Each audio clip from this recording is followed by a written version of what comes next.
Much as I'd love to claim my computer is that fast, and it's quite fast at boot, but actually, after I closed everything down, the taskbar went away. Looked like it was Voicemeeter that was clinging onto it for reasons best known to itself. So, it does look like we are all back in action, so I'm going to play an actual ad break now, give some more pennies out to people. I've got to load up all my question packs for the upcoming game, but yes, back in action, stay right there, and Grand Final of the Arena coming right up.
So, how's the end of season party going for everybody? It was all going so well until a very rare fringe bug, which is an enormous oversight on my part, kicked in. Yeah, why it's not forcing answers to uppercase, it definitely should be doing that, but apparently I wasn't. So, on the plus side, that is a relatively easy fix. I know exactly what I'm looking for with that. So that's good, and I just got to, it'll take me about 5-10 minutes to retroactively add those pennies, which I will do in time for the start of season 7, so something else to line the stomach of season 7, and also I'll have to change the medals, take off the ones that have been given out and add on the ones that should have gone out with the combined scores, and then all is well and we move on and enjoy the rest of the party. Hope you're well. In fact, let's have a party bonus right here. Party bonus for all of you all. So, after an entire season's worth of heats and so forth, it comes down to this. Derek and Samster fast-tracking their way into the final. Innis winning the playoff of the runoff of the places 3 to 6 from the main tournament, and BC must have committed to pretty well every heat in order to come out on top, or come in the top 4 of heat players and win the audience game heat. So for the second time I should say, BC is going to be in the arena. And it's all very exciting. David, thank you very much for the 83 bits right there. Very much looking forward to seeing how this plays out and who is going to take home the top prize, the Arena Champion title, and of course £50 in PayPal cash Amazon equivalent. £30 to the runner-up, 20 to third, and £10 to fourth place. And there is still so much more to look forward to at game night this evening after the arena we move into the staff game of Google That. We've then got the penny prize draw, and we will wrap the night up with a special cash game of the Hive. Still plenty to do, and it's already 10 to 10, so we should get this game underway. Hope you've fastened your seatbelts, metaphorically speaking, because it is time for the grand final of the arena.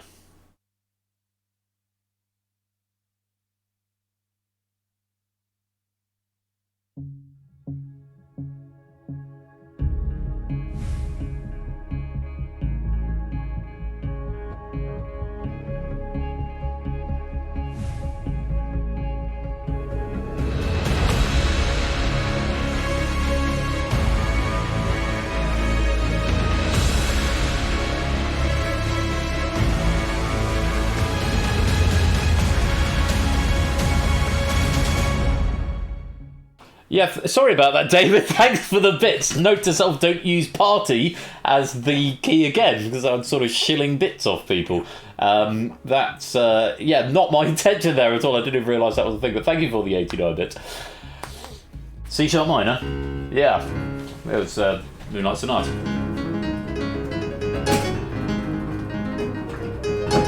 Oh, that would improve the soundtrack? Possibly not. Not with me playing it, anyway.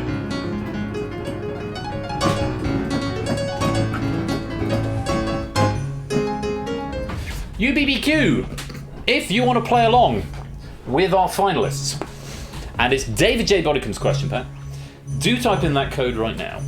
Anyone is welcome to join it, other than the 4 players in the final. Battling it out for a championship title to add to the plaques that belong to Samster. I think won the very first tournament of Google that we did way back when. I think it was Samster anyway, won the overall tournament. It's sort of loosely styled as a tournament. Is the camera wonky? The camera's off, so let's turn it on. No, I don't think it is wonky. And then was it Face Off, which is Toot. Then Buzz Off, which I think again was Samster. Or did someone else win Google that? I don't think anyone had won more than one tournament. You barbecue. I can't remember. Have we done other tournaments? Buzz Off, Face Off, the arena, and Google That. Is that it? I think that's it. Undercooked barbecue, you don't want one of them. No. Right, 20 players playing along.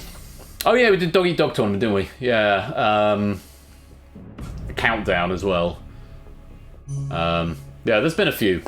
But in the sort of the new look of game night, since it's been called game night. Unannounced Big Brother quiz. Nice.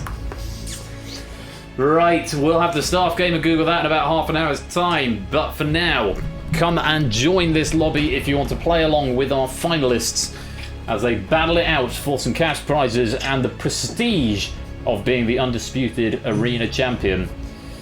Last few seconds to come and join.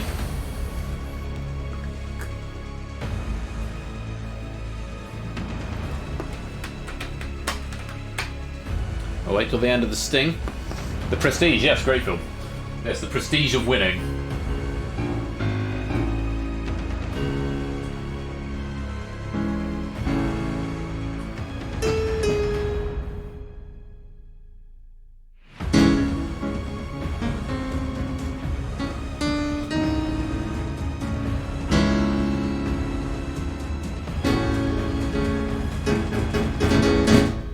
Something like that. Right. For the final time, let's go to the arena.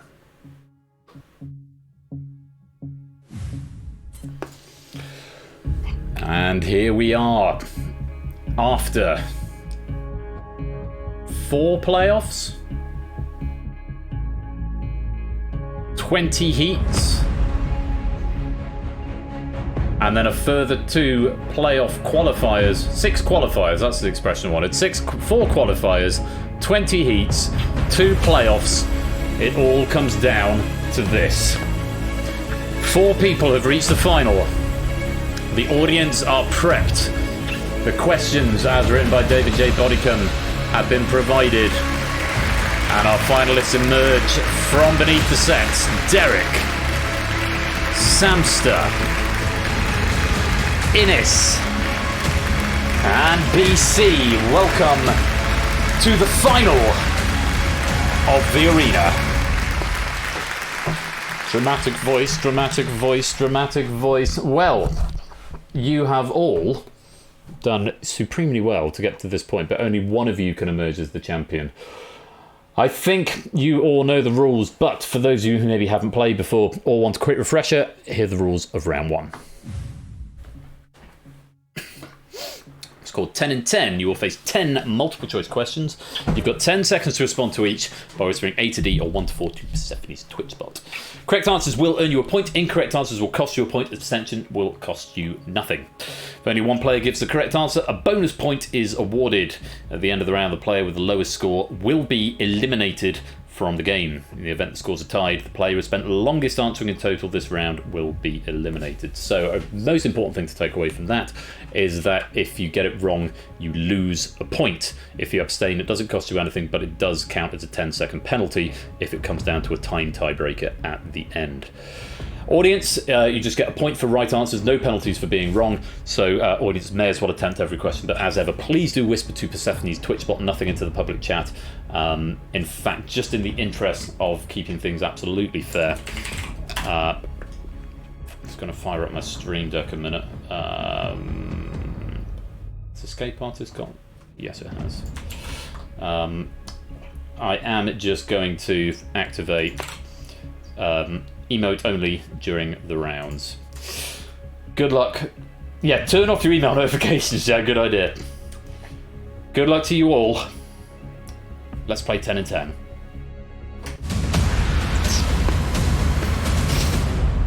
And I'll be engaging emote only chat when I press the magic button the next time. Derek, Samster, Innes and BC. First one out wins £10. If you can survive this round, you're guaranteed at least 20 and you're one step closer to the championship. Good luck to you all.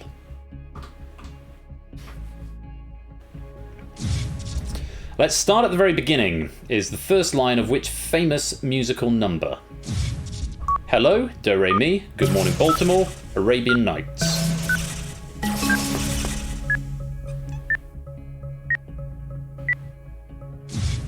It's B, Do Re Mi. BC getting a wrong answer, but you are grounded at 0, so you can't drop below that. Innes, Derek and Samster, you're off the mark on 1. Question 2. If hostage victims form emotional bonds with their captors, it's called what? Warsaw Syndrome, Munich Syndrome, Lisbon Syndrome, Stockholm Syndrome. Near simultaneous lock-ins there. And a perfect answer from everyone, it is of course D, Stockholm Syndrome. If you want to read the mesh that's on there, which for some reason doesn't like to put spaces in if the mesh is too short or something. On we go, question 3. Which US state has the most miles of coastline? Alaska, Florida, Hawaii, California.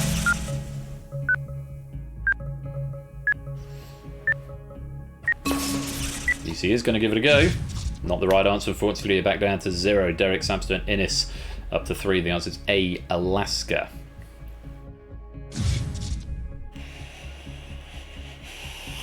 Question 4. Which classical piece was the theme tune to the BBC series Jonathan Creek? Danse Macabre, Night on Bald Mountain, Adagio for Strings, Carmina Burana. Have you been paying attention?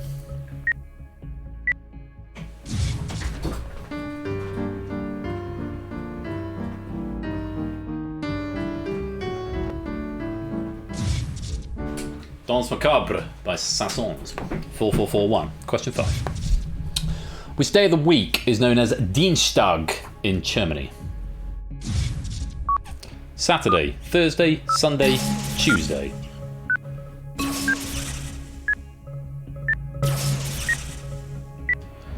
Innes with a tactical abstention. Samster, the only one to get it right. Derek and BC both wrong and losing a point. Samster getting double points there. The answer is D, Tuesday. Samster moves up to 6. Derek drops back down to 3. Innes stays on 4 and BC drops back down to 0. Question 7. Who wrote the 2011 best-selling book The Help? Catherine Stockett, Nora Roberts, Paula Hawkins, Gillian Flynn.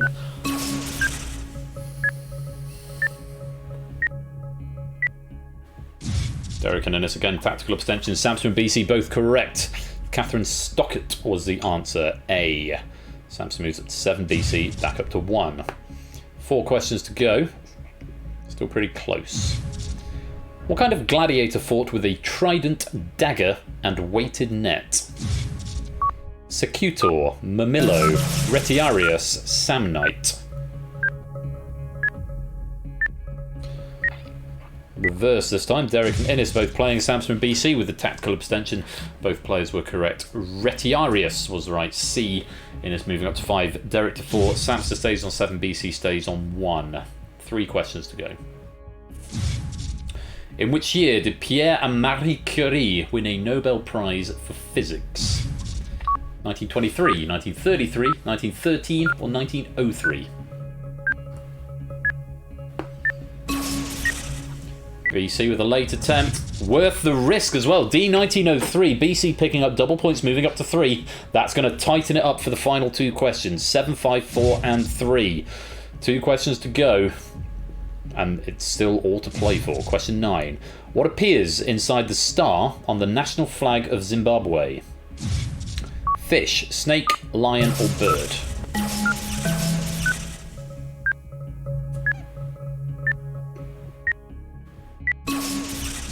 Oh, BC with the last minute answer, just finding it. It was D, bird. All 4 players correct with 1 question to go. It's BC who's under pressure. But it's not over till it's over. Innes and Derek still got the potential to be eliminated here. Question 10. Which Canadian supermodel famously said, "We don't wake up for less than $10,000 a day"? Natasha Henstridge, Shalom Harlow, Linda Evangelista, Rosa Mendez.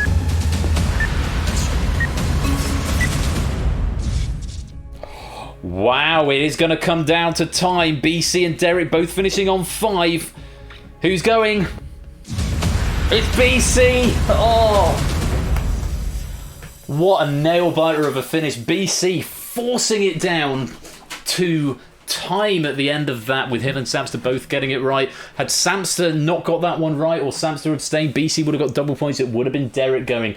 And it did ultimately come down to who spent more time answering, and it was BC, unfortunately, and is the first of our finalists to take the drop. But what an exciting opening round there. Samson finishing on 9, Innes on 6, Derek on 5, BC also on 5, but the time was just too great, and BC takes the drop and finishes the arena in 4th. Thank you very much for playing, BC.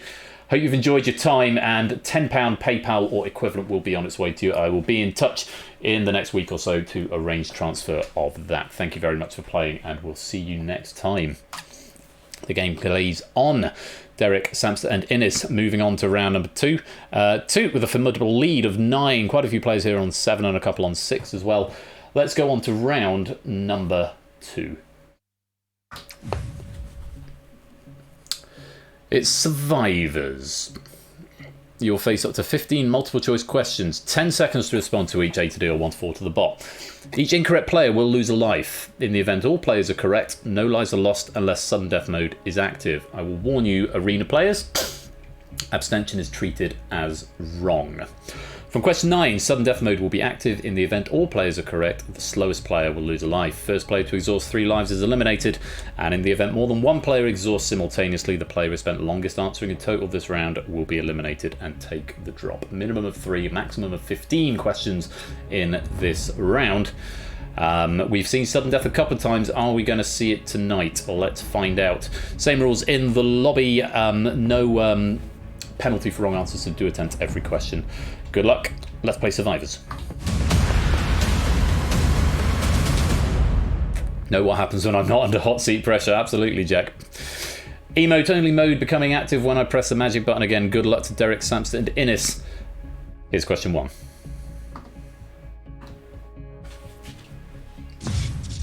Which salad ingredient has varieties including cherry, plum and beefsteak? Tomato, lettuce, carrot, cucumber. Oh, lovely. Lovely little triad there. It is, of course, a tomato. Everybody getting that one right. No drama so far. Question 2. What did Pope Gregory XIII reform in 1582? Marriage laws, papal infallibility, calendar system, or rosary prayers?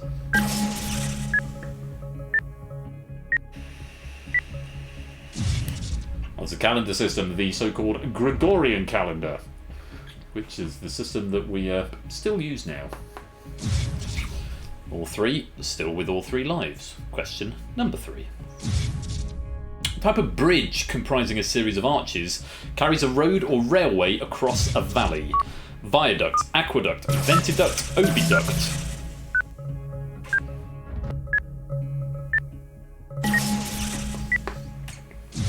It is a viaduct. An aqueduct, I believe, carries it over water. And the other two I've not heard of. All three correct on that one. Remember, abstention is treated as wrong, so don't leave it too late to get your answers in. Question number 4. Which of these is not a shade of blue?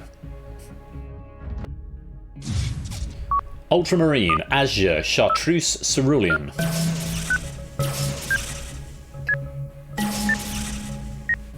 Three are in. And Derek, the first player to lose alive. C, chartreuse. It's actually a yellowish green. Chartreuse. Derek down to 2. Samson Innes maintaining 3. Question 5.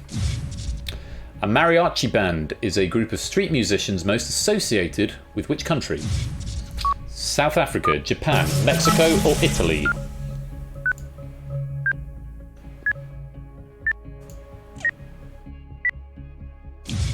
It's C, Mexico, and no drama there, either in the arena or in the audience game. Everyone correct. C, Mexico. Lives stay the same. 2, 3, and 3. Question number 6.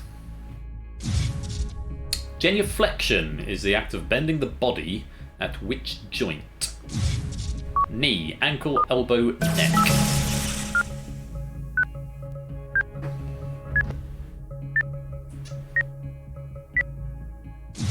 It is genuflecting at the knee. Something I learned from a good Catholic education. Scores stay the same. 3, 3, and 2. Approaching the halfway mark of the maximum. Question 7. The Tribune, the Sun-Times, and the Daily Herald are leading newspapers in which US city? Chicago, Miami, San Francisco, Atlanta. Possibly Tribune rather than Tribune. All three correct. It's A, Chicago. Very well played. Lives staying the same. Pressure really mounting here now. We're going to get to double figures. We've not seen double figures, but if it's going to come in anywhere, the final would surely be a place to see it. Question number 8, last before sudden death. Which Greek letter is used at the start of a series of terms that must be multiplied together? Gamma, delta, pi, or sigma?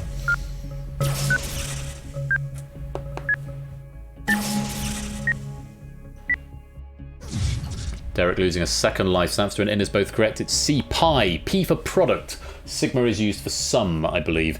Derek finding some pressure on himself, and we are in sudden death mode now, so if you're all correct, the slowest player will lose a life. Question 9.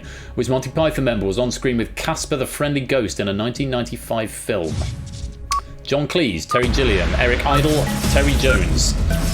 Innes was the last to answer.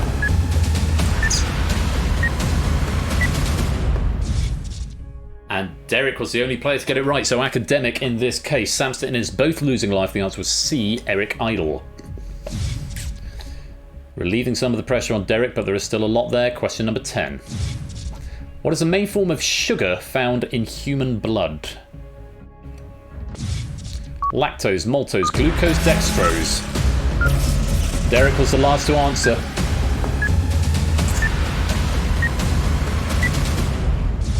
All three were correct. It's C, glucose, but unfortunately Derek in sudden death mode as the last to answer, I'm afraid. It does mean you've been eliminated.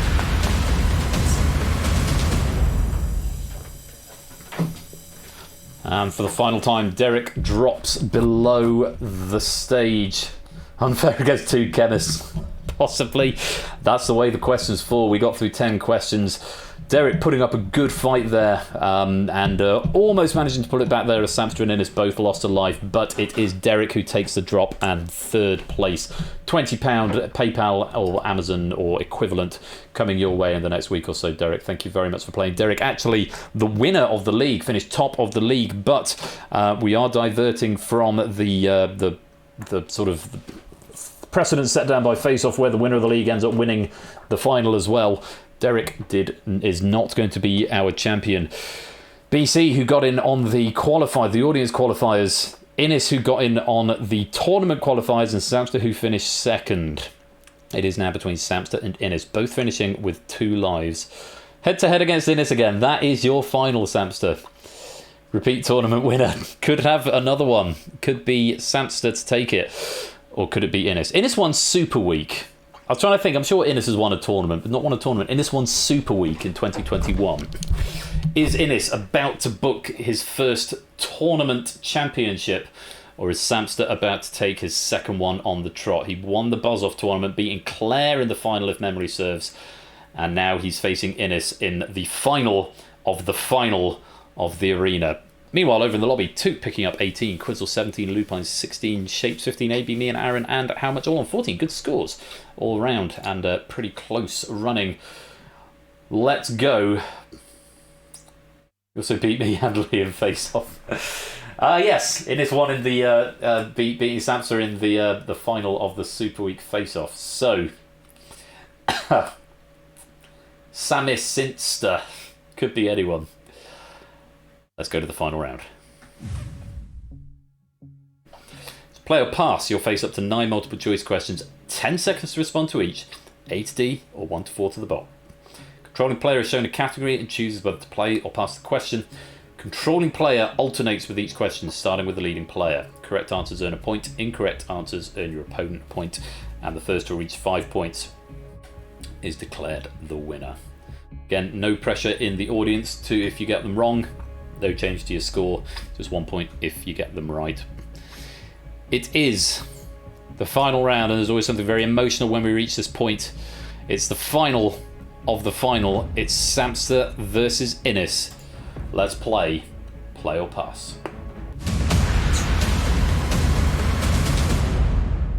Innes starting as a controlling player, obviously spending less time in the previous round as they both finished with 2 lives. So Innes, you have got control of the arena and you are going to start by choosing play or pass. The first category is comics.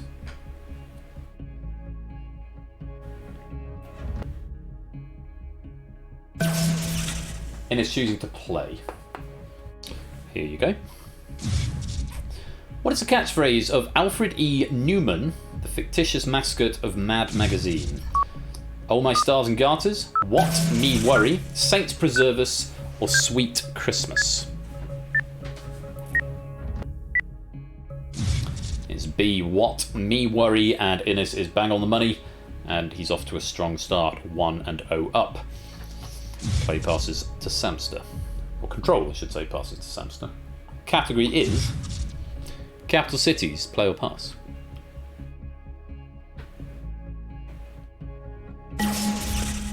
After choosing to play as well. Here's a question. In 1912, US architect Walter Burley Griffin won a competition to design which new capital? Is it Pretoria, Canberra, New Delhi, or Ankara?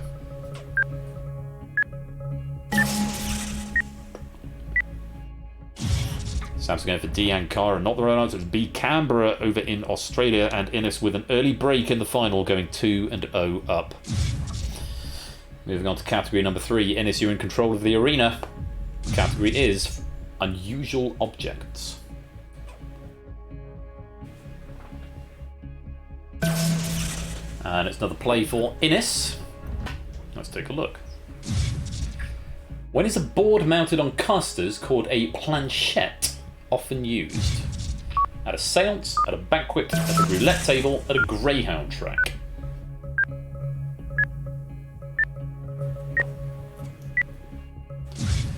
A, at a seance, and it's absolutely bang on the money. It's used to convey spirit messages. Innes 3-0 up. Could have a short final, but Samster is going to put up a fight, I have no doubt. 3-0 down, but he's in control of the arena, and the category is awards. Play or pass. Samster choosing to play. Let's take a look. The Video Vanguard Award, the highest award at the MTV Video Music Awards, is named after whom? Kate Bush, Missy Elliott, Freddie Mercury, Michael Jackson.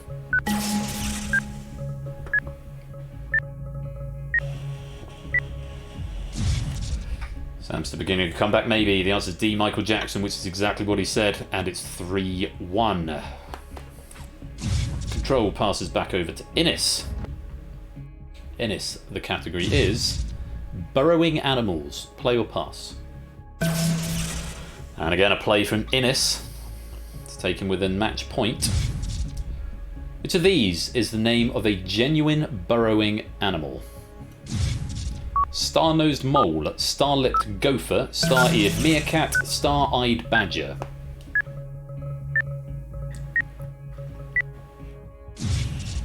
And it's getting the right answer. A, star-nosed mole. There's 22 pink fleshy appendages around its snout. Cute thing. It's a bit like an ood. Samster is 4-1 down, but with control. The category is philosophy. Play or pass? Oh, and Samster passing back to Innes. So Innes answering for the match and the tournament. Which philosopher devised the concept of will to power, a central driving force of humanity? Soren Kierkegaard, Bertrand Russell, Friedrich Nietzsche, Hannah Arendt.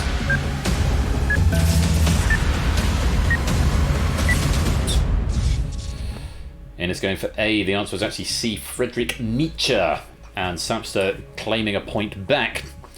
Still a breakdown and still on a match point. Innes has got control of the arena, and the category is children's literature. Play or pass? And it's a play from Innes. The trio of farmers, Bogus, Bunce and Bean, appear in which Roald Dahl work?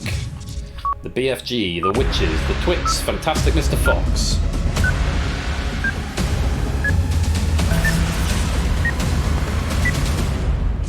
Innes going for B, The Witches. It's D, Fantastic Mr. Fox, giving Samster a chance back into this final. It's 4-3. Not going to lie, I thought it was all over then. Only because I knew the answer. Question number 8 is on enthusiast. Samster, play or pass? It's a play. Immediately assume if I see an answer I know, then it must be over, but obviously not necessarily. A gracer is an enthusiast of what form of transport? Trains, buses, planes or cars?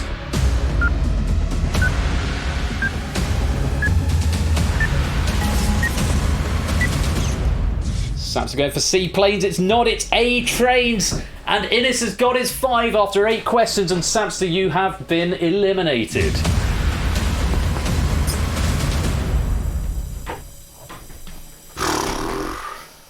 Talk yourself out of it. Trains, planes and automobiles. And it is Inca all the way. A worthy winner. Let's just take a minute to thank Samster. What a worthy opponent. And an absolutely fabulous play. Finishing second overall in the tournament.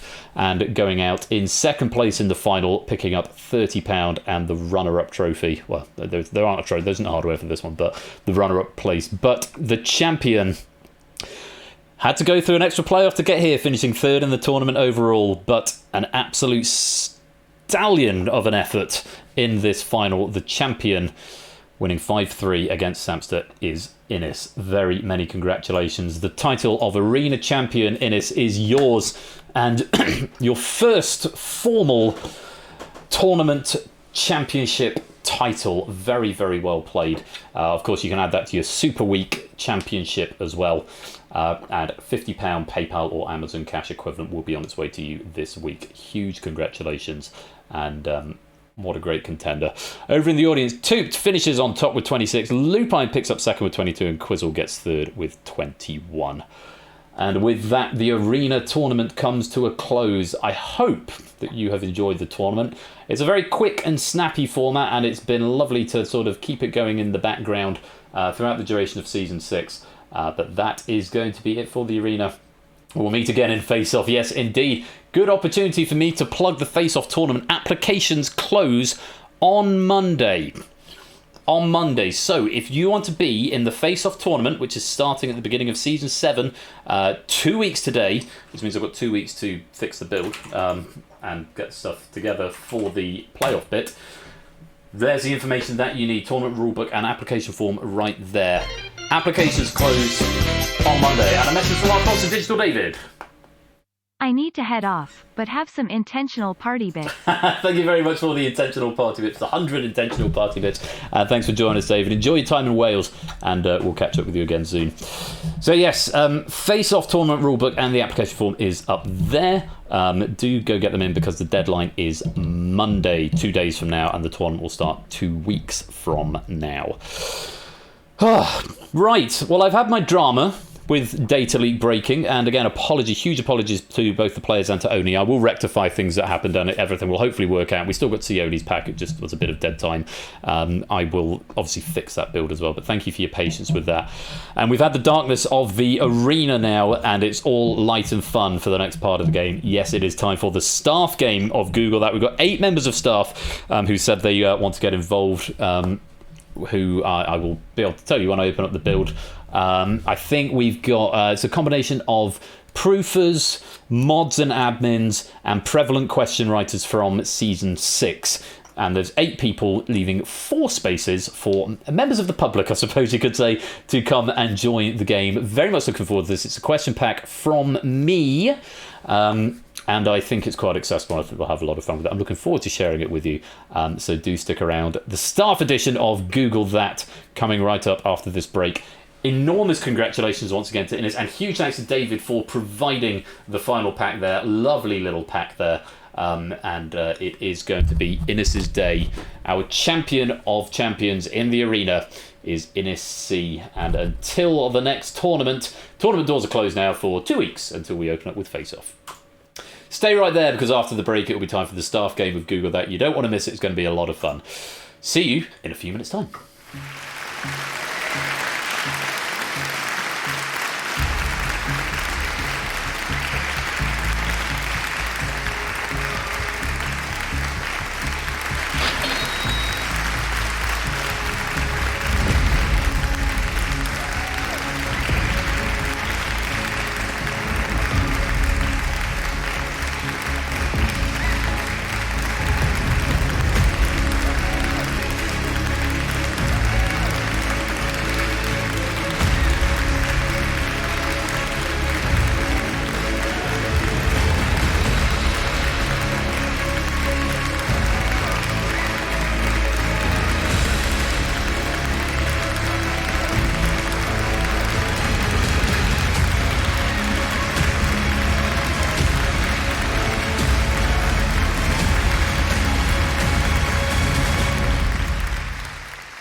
And don't go away, because after this very short break, as I've said, staff game of Google That.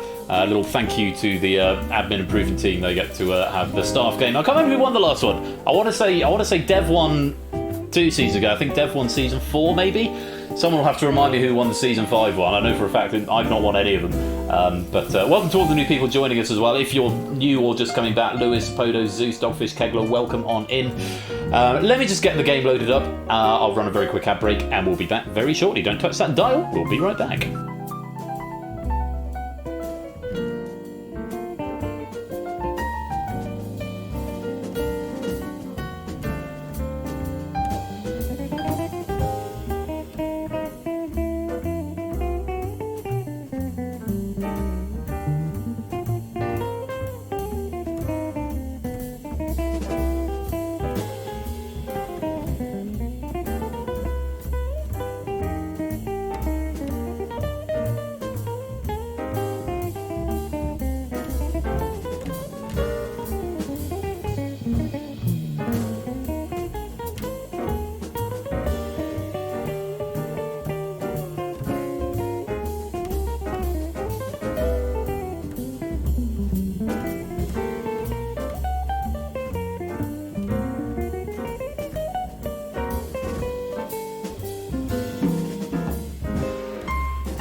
Welcome back to the next part of this evening's Season 6 finale party, and it's time for the staff game of Google That. Just very quickly, before we jump into the game and open the lobby, I just wanted to explain for any new people who are perhaps here why we do, or why I do a staff game of this with sort of fast tracking players in. Generally, it's sort of, unless there's a special occasion like a host v host or something like that, I don't generally fast track people into game and give people a specific game for themselves. I like to let RNG do it. Occasionally there's an exclusion list in days gone by, like Deal or No Deal when it was a cash game, but generally I don't tend to do this because it just keeps it fair for everyone. RNG is as fair as it can be. With this, though, because it was born out of the fact that the proofing team, being a proofer is something of a thankless task. So just very, very quick exposition for you here. If the people are writing trivia, people are writing question packs, they get pennies for it, and it's quite gratifying actually seeing your own pack played out in a game, certainly in my experience. So that's a sort of reward in itself, and there's a sort of tangible reward in the shape of pennies, which is sort of comparable to the average win of the game, generally speaking. With the proofers, though, I thought it's a slightly thankless task, because not only do they exclude themselves from the game, but they don't get any tangible reward. The reason that they don't get pennies for proofing is because, generally speaking, anybody can write question packs, but not anybody can proof. Proofing is quite an exclusive club. It's people that I invite to come and take on the proofing role. And I didn't want it to become a free-for-all, so I'll have a go at proofing to get more pennies. I didn't want it to be about that.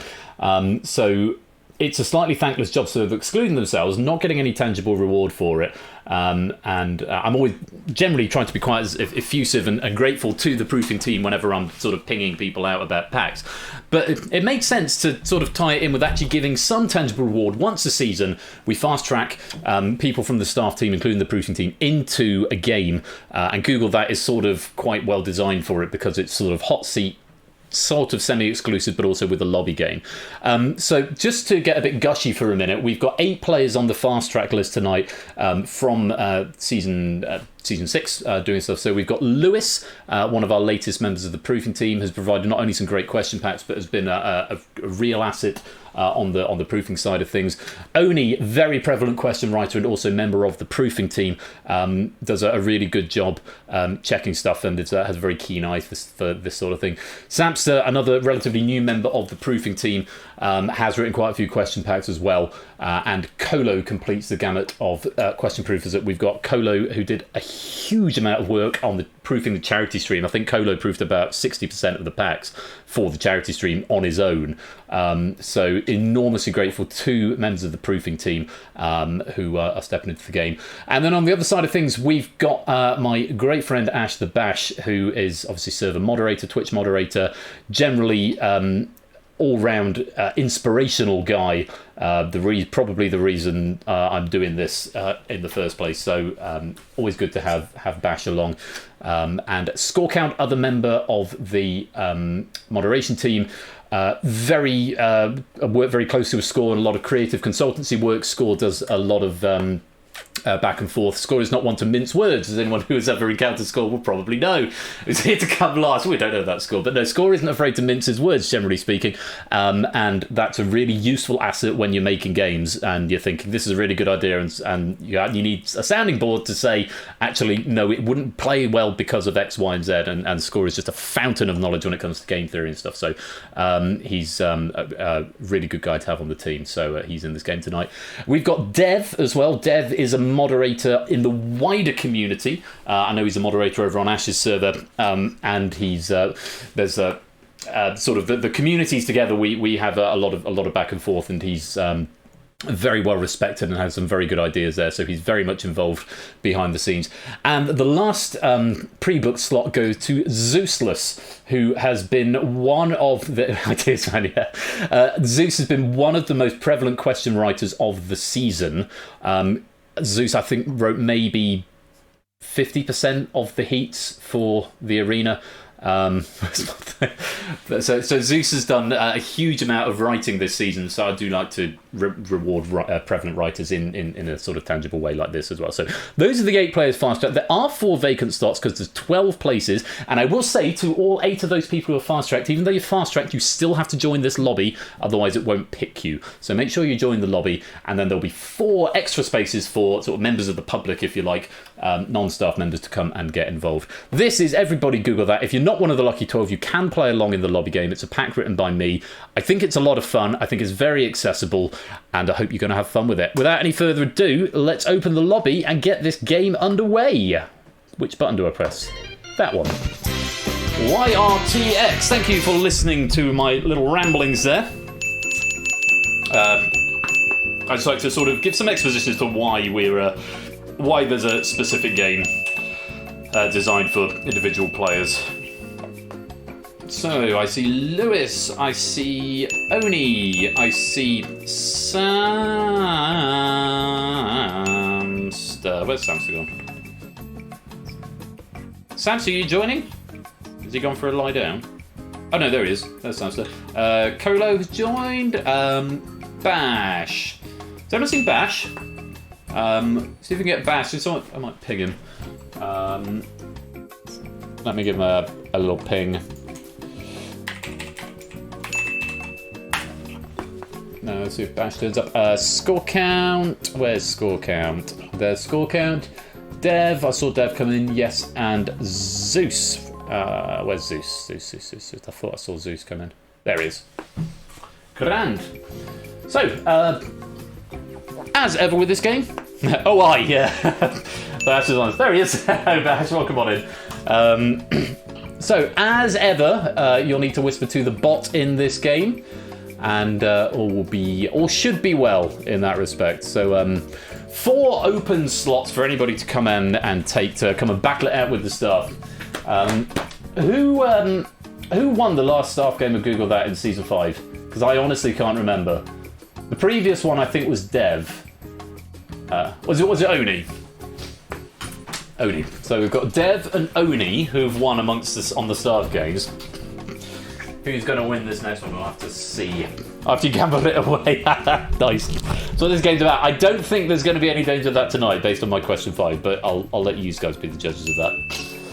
Necrograndma, welcome on in. Good to have you here. I think I'll give it one more round of the loot, just in case anybody else wants to come and join. I got a new tank for my pipe recently, and it's smaller because they didn't have the extension glasses in stock. It's quite annoying. So I've got to go back on Thursday and pick up one of those. And also the battery's running low. But yeah. Did you not?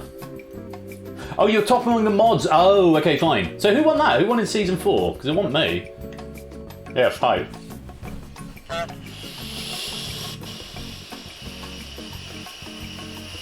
Wait for the sea of red answers to drain in. Nice. Well, that's a very healthy sized lobby, I have to say. So thank you very much for coming to tune in. 37 of you by my count. 12 of you will get into the hot seat, and just everyone else will go into the audience game. Right, we're coming to an end on this loop. So, some of these questions are suitably meta, but I think everyone who is on the staff team should know the rules of the game by now. So, without any further ado, let's squeeze these down so I can see all my notes. Let's begin the game.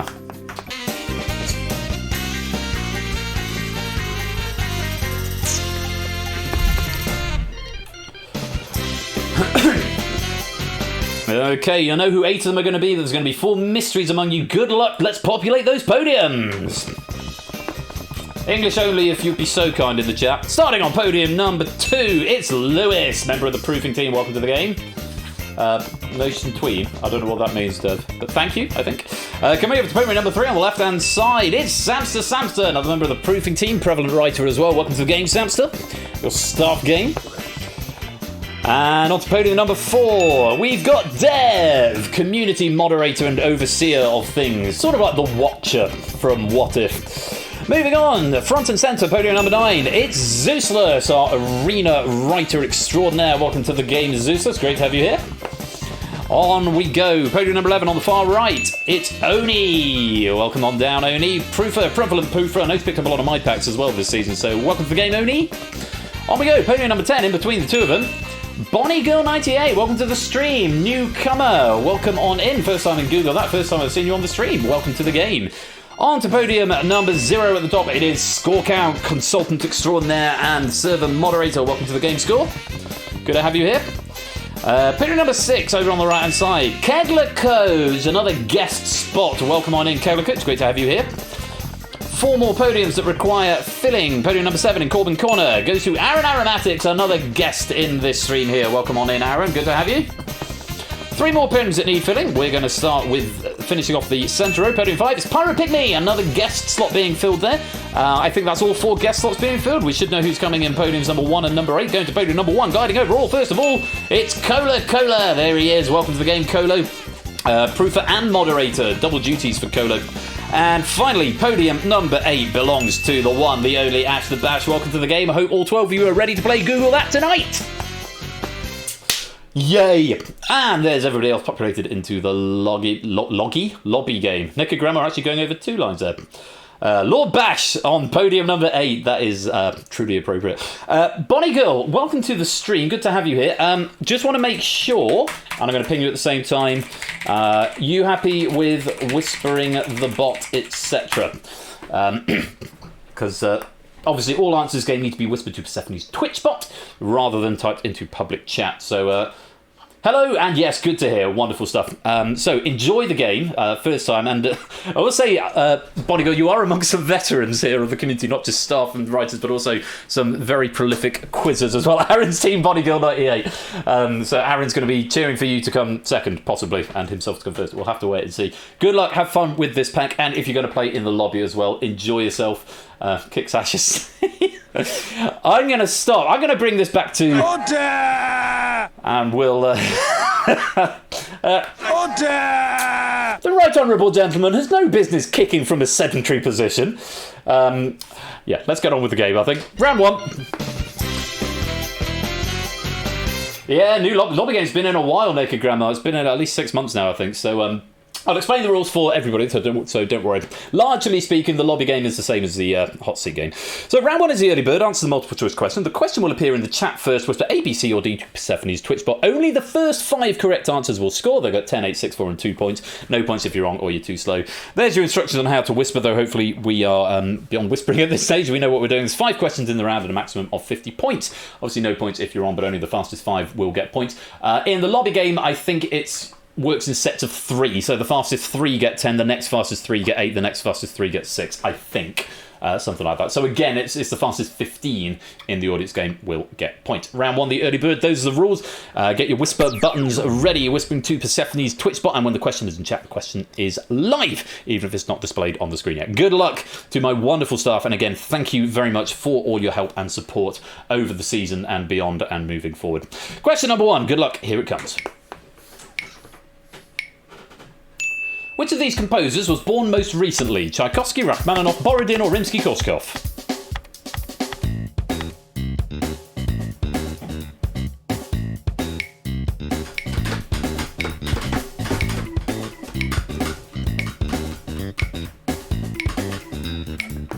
There we go, everyone getting an answer in. Not everyone right though, only 3 of them. Score Count, Kegler and Oni, and then Innocent DMC in the lobby. Correct answer is B, Rachmaninoff. It's never Tchaikovsky. Everyone's gone for Tchaikovsky. What was Tchaikovsky there? A? Yeah, Tchaikovsky was A. How many people went for A? Aaron, Bonnie Girl, Dev, Pyro, Lewis. Nah, never Tchaikovsky. Tchaikovsky was 1840, Borodin 1833, Rimsky-Korsakov 1844, Rachmaninoff quite a lot later, 1873. Score Count picking up 10 points there. Kegler getting A and Oni getting 6. Nicely done. Except for when it is. Quite right, Aaron. Yes, it's never Tchaikovsky, except when it is. Let's reset the podiums. Go on to question number 2. Which of these is a physical crime? Battery, embezzlement, barratry, perjury.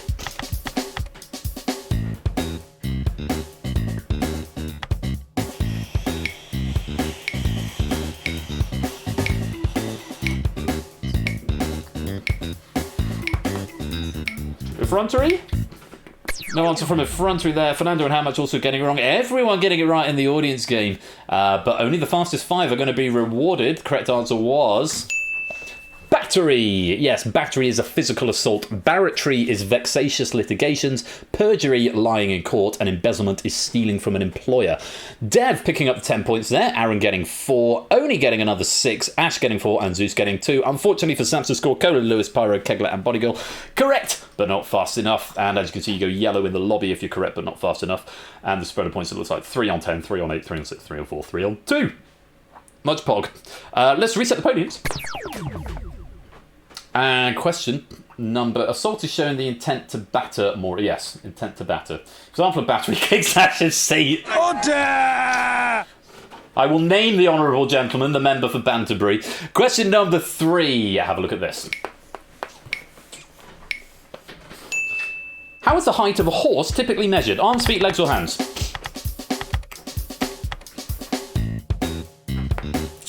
Blimey, you're all very, very fast off the mark there. Carefully, yeah, also that.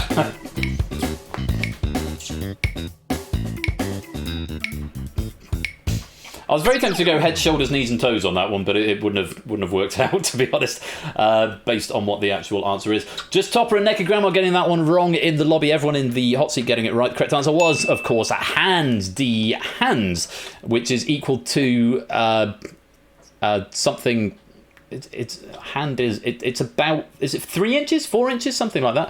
Samster picking up 10 points there. Zeus grabbing 8, Aaron taking 6, Oni picking up 4, and Lewis getting 2. Score Colo, Dev, Pygmy, Kegler, Bonnie, and Ash all correct, but no points. I'm afraid just a little bit too slow. Let's reset the podiums. My hand is hand size. Convenient for measuring horses, Aaron.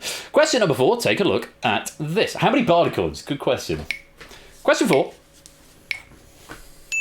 Which of my pets comes first alphabetically? The white cat, the tabby cat, the lab collie cross, or the cocker spaniel?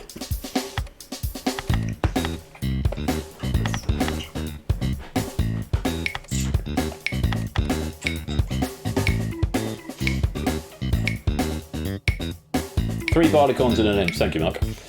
And with apologies to Bonnie Girl for this one, because I was expecting people who've been in around for a while so often. But you got it right! You got it right, which is fantastic, so I retract my apology. 1, 2, 3, 4, 5, 6 players getting it right, so one of you is going to be very disappointed here, but the other 5 of you are going to pick up some points, if you take the options very literally. It does, actually, yes. It kind of does. Correct answer is D, the Cocker Spaniel. Dexter, the Cocker Spaniel. Hermione is the Lab Collie. Ozzy is the White Cat. And Persephone, or Penny, is the Tabby Cat, from where we get the chair from.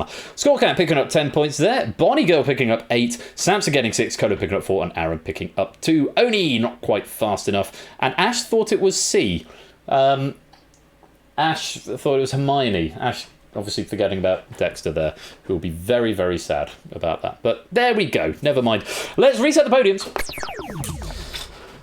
And Innes leading at the end of question number 4. One more question to get in the lobby at any rate. And it looks like Score's got the lead in the hot seat game. One more question this round. Take a look. Oh, you mixed up the dog breeds. Fair enough. One more question this round. Take a look at this.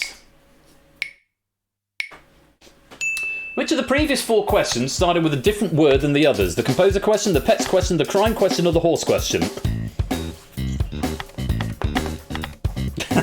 Thinking back. Oh, there's answers from everybody. I immediately regret my lock-in. Just the 5 getting the right answer, so all the correct ones will get points. The correct answer was... the horse question, which was how is the height. The other 3 were all which. Which of these composers, which of these is a physical crime, which of my pets, but then how is the height of a horse typically measured. The horse question, D, is what we wanted. Oni picking up 10 points. Tied Saturday King of the Bungalow. Yeah, Score and Oni in the bungalow. Get on with it. Stop telling me to get... Order! Oni picking up 10 points, Colo picking up 8, Score getting 6, Pyro picking up 4, and Lewis picking up 2. That is the end of question 5 and the end of round 1. Let's reset the podiums and check out the scores.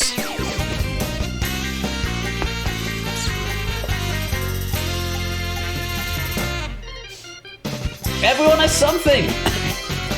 Everyone has something. Just this once, rules. Everybody gets points. Yeah. End of round one. Score and Oni are leading with 26. They also had the East Midland Quiz Bungalow. 26 points in the lead. Samson and Aaron tied in second with 16. Coda's got 12. Dev and Zeus both on 10. Kegler and Bonnie Girl on 8. Lewis, Pyro and Ash all on 4. But all of that can change. There's still plenty to play for as we go to round number 2. Round 2 is chicken. You'll be given a category, for example, history. When prompted, whisper a bid from 1 to 10 to the bot. This is the number of your points that you're risking on this question. Only the 6 highest bidders will be in play for the question. Again, the category of the question will appear in the chat first. If you're in play, whisper your answer to the bot. If you get it right, you win your bid. If you get it wrong, you lose your bid. If you abstain and you are active, you lose half your bid or round it up. This is to prevent you from just bidding 10 and then not saying anything if you don't know. Players who are not in play get 1 point for every wrong answer or abstention up to a maximum of their bid. So, sort of double... You've got to think carefully about how you pitch this. If you don't want to answer the question, you want to bid low, but you don't want to bid so low that when players get it wrong, you don't get many what we call Luigi points. So if you bid, but also at the same time, you don't want to bid too high that if it's an unpopular question, you're going to accidentally be in play for it. So a lot of strategy to think about in this round. Abstention from bidding will cause a default bid of 1, and it does account for ties. So if there is a tie in, say, 6th place, as 2 players given the same bid at 6th, then they will both be in play by default. So 5 questions in the round, max of 50 available. Fingers on buzzers then, gang. In is currently leading the lobby with 38. AB me on 32. BC in third on 28. Here comes category number 1. Bidding from 1 to 10. Mod.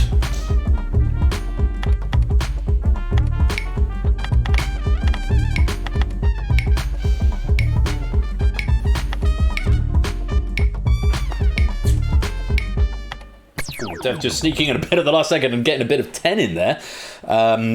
Bonnie Girl and Lewis both bidding 5. Score count, Aaron, Colo and Ash all bidding 4. So we have got 7 players active here. Only Samson, Zeus and Pyro all bidding 3 and Kegler just bidding the 1 here. You are in play if you're yellow in the audience game, and it's exactly the same principle as it is for the hot seat players. Good luck. The category is mod. Here's question number 1. In UK government, MOD stands for what?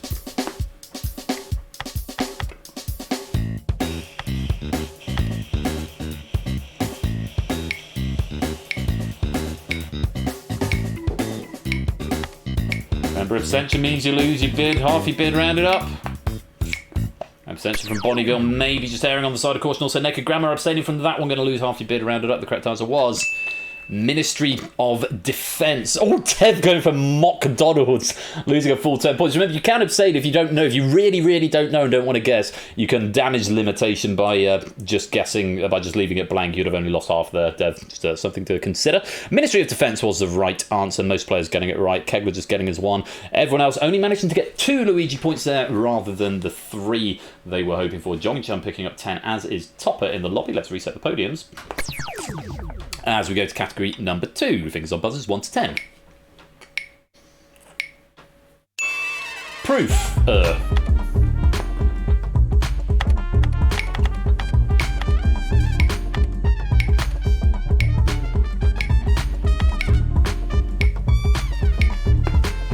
Bids all in. A bit of a turnaround here. Dev's going for 10 again.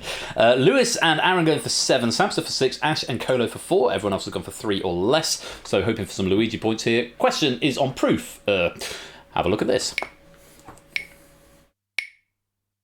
If an alcoholic drink is 80% proof, what is its alcohol by volume or ABV percentage?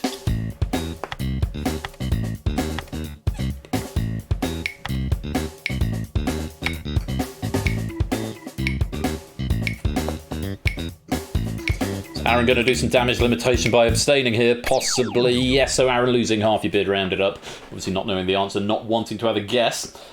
Figured this might be the question right after I submitted a low bid, yeah.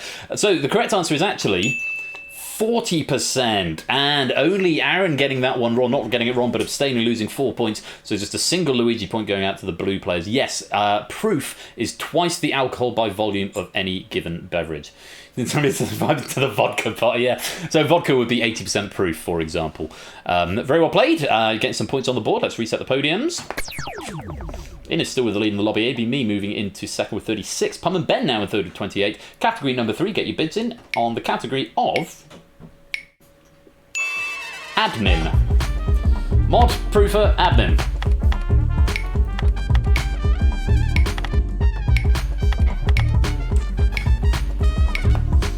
So Dev's gone back to where he started. He's not going to 10 this time, he's going for 6. Zeus is going for the trap for a full bid of 10 there. Aaron's bidding 7. Dev and Lewis both bidding 6. Samster 5 and Ash and Scorecamp both bidding 4. So we have a tie here. Everyone else going 3 or less. Hope for some Luigi points. Good luck on the question on admin. Good to get a theme. Yeah, you've got to have some theming, haven't you? Question number 3, take a look at this. Which high street retailer went into administration in January 2013, was bought out the same April, but then fell back into administration in December 2018? Admin's back and forth.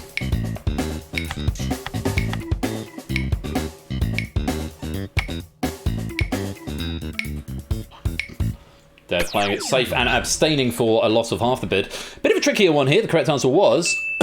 It was HMV. HMV, yes, went first into administration January 2013, was bought out, but then went back into administration December 2018. Some good guesses coming. Debenham, Sports Direct and BHS, but all of which are incorrect. Just Fluid Fernando in the lobby game getting this one right, getting 6 points. Zeus picking up 10. Lewis picking up 6. A lot of red points there. Aaron losing 7 on this one, but well done to our blue players. Luigi points getting you your maximum of 3s and 2s respectively.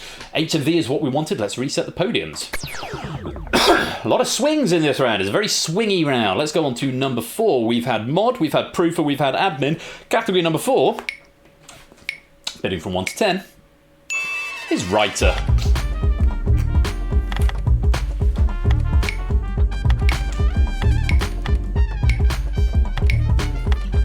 So are we going to bid high? Are we going to bid low?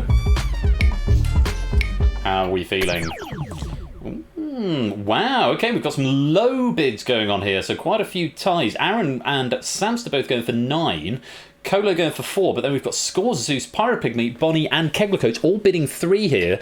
The low bids of 1 from Ash and Dev and 2 from Oni and Lewis. Hoping for some Luigi points, but the very best of luck to the people who are in yellow here. Question number 4, it's on writer. Take a look at this.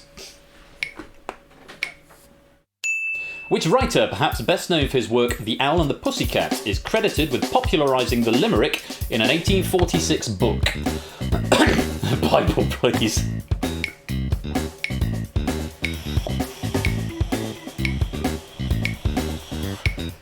Kegler and Bonnie look like they're going to abstain from this one. Damage limitation, only 3 points, so I think they're going to lose the 2 points there, the two of them. P5, Natter and Nekogram are also abstaining. The correct answer was... Edward Lear. Oh, Colo, you spelt it wrong. Can I override in this round? I fear I can't, actually. Because it's spelt incorrectly and you didn't put the first name. I've got a tick and a cross, but I can override the score. So you've lost 4, but I will give that to you. So Colo, in a moment, I'm going to add 8. I'll have to do it manually after the fact. But yes, Lear, phonetically plausible, so that is going to scan. Wordsworth, unfortunately, not a correct answer on that one. So Luigi points of 1s going out to Dev and Bash, and 2 to Oni and Lewis. Colo with an actual correct answer, so I need to add on 8. Let's reset the podiums. Okay, let's find, add this value, 8, podium position to adjust 4, add this value 8, manually adjust player score. It should just be as simple as that. I think. There we go. Is that right, Colo? Is that right? You went down to 18 because you lost 4. So I gave you the 4 back that you lost, plus the 4 that you would have won for the phonetically plausible Lear, spelt like the Pokemon move. Excellent. Good. We're all happy. Maths in it. Right, one more category in this round. Get your bids in from 1 to 10. The category is... Stuff. We have mod, proofer, admin, writer, and now stuff. Get your bids in.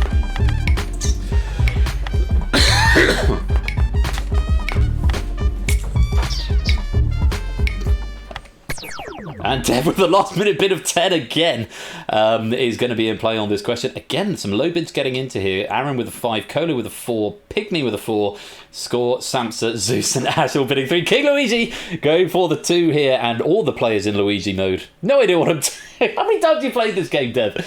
All of the players in blue are hoping for 2 Luigi points here. Good luck. Question number 5. Take a look at this. Staff or stave, you'll find out. A synonym for staff in a particular industry, which 1998 sci-fi horror film starred Elijah Wood and Josh Hartnett.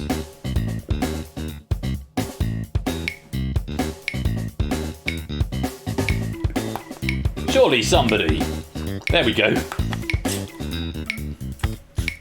I thought this was a really well-known film. Only 3 players attempting there. Score, Samster and Zeus in the hot seat. I've never seen it. I've always wanted to see it, but never quite gotten around to it. The correct answer was The Faculty. I would have accepted Faculty on its should have accepted Faculty on its own, but apparently it wasn't on the list. No, The Faculty. I forgot I'd say, yeah, losing 3 points. Well, 3 or 2 if you're only bidding 3. But yeah, The Faculty. It's a synonym for staff. Faculty is a name for staff in a school. Wow, a proper sausage question. Nobody getting that one right. Order! Wrong button. Pain. That's the one I wanted. Yeah, staff of the school are known as The Faculty, and that was the name of the film. Sounded vaguely sci-fi. Hope for a music question. Bad luck. Still, the damage is somewhat limited. Dev, the player losing the most points there, losing 5. Aaron, Score, Samster, Zeus losing 3. Kodo and Ash losing 2. But only Lewis, Bonnie and Kegler getting those 2 Luigi points. That is the end of the question and the end of round 2. Let's reset the podium to check out the scores.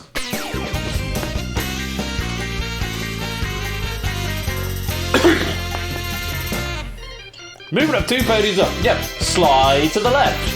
Are we doing that meme tonight, Ash? Sliding to the left and the right. It's progress. Progress is good. Ash's progress. We could write a book.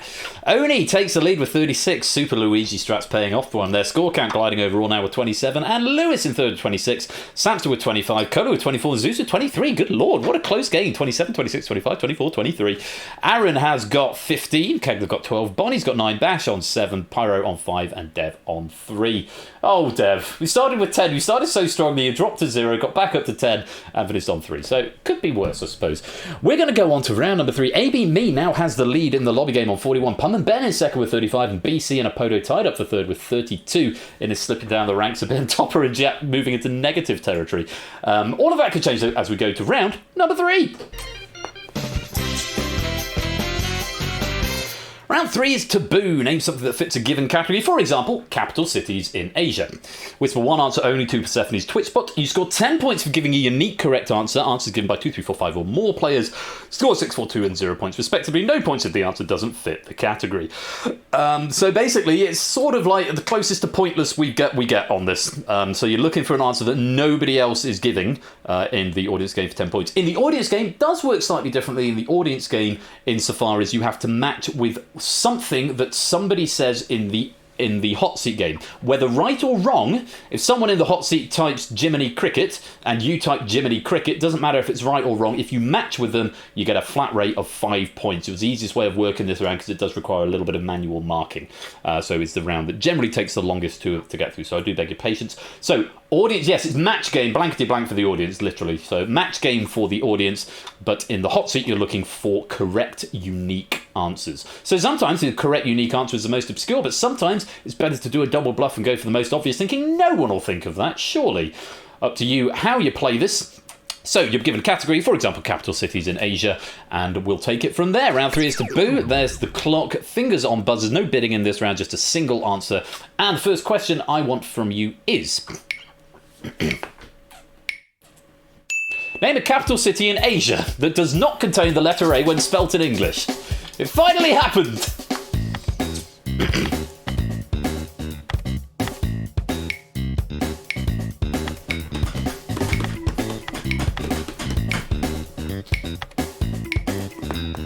Come on, Dev. There you go.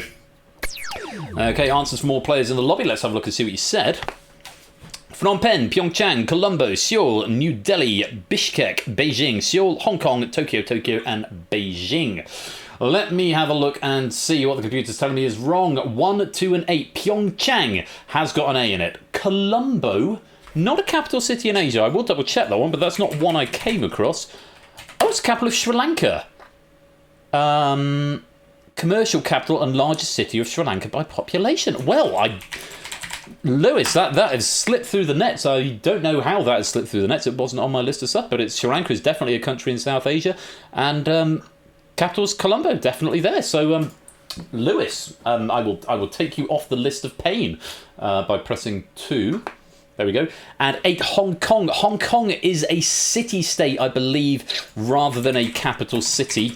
Yeah, it's a Chinese special administrative region, according to Wikipedia. I don't know if it has a capital city.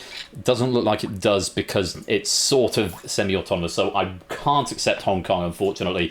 So unfortunately for Pyeongchang and Hong Kong, I'm afraid it's no points. Everything else, though, is correct, so I can award points, but how many? Let's find out. A couple of Tokyos creeping down there, podium 9 and podium 10. Just the 2 Tokyos, looks like it. Very well played, shared 2 ways, that's 6 points each. Nicely done. Phnom Penh, yes, that would have been a good one to go with. A couple of Seouls here, capital of South Korea, podium 3 and podium 7. Just the 2 Seouls here, yes, 6 points.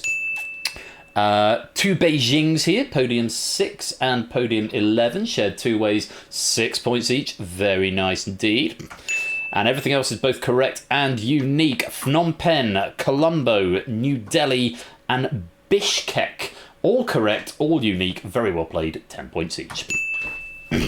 Answers there that you could have had: Thimphu, Phnom Penh, Beijing, Tbilisi, New Delhi, Tokyo, Seoul, Bishkek, Beirut, Moscow and Dili, the capitals of, or possibly Dili, capitals of Bhutan, Cambodia, China, Georgia, India, Japan, South Korea, Kyrgyzstan, Lebanon, Russia and Timor-Leste, respectively. Very well done. High scoring round, let's clear the podium, reset the podiums. HCMC, not the capital, Hanoi is. Ho Chi Minh City, yes, is not the capital. Hanoi is the capital of Vietnam. Changed during that musical, Miss Saigon. Question number 2. Fingers on buzzers, gang. Have a look at this. Name a stage production with music written by Andrew Lloyd Webber.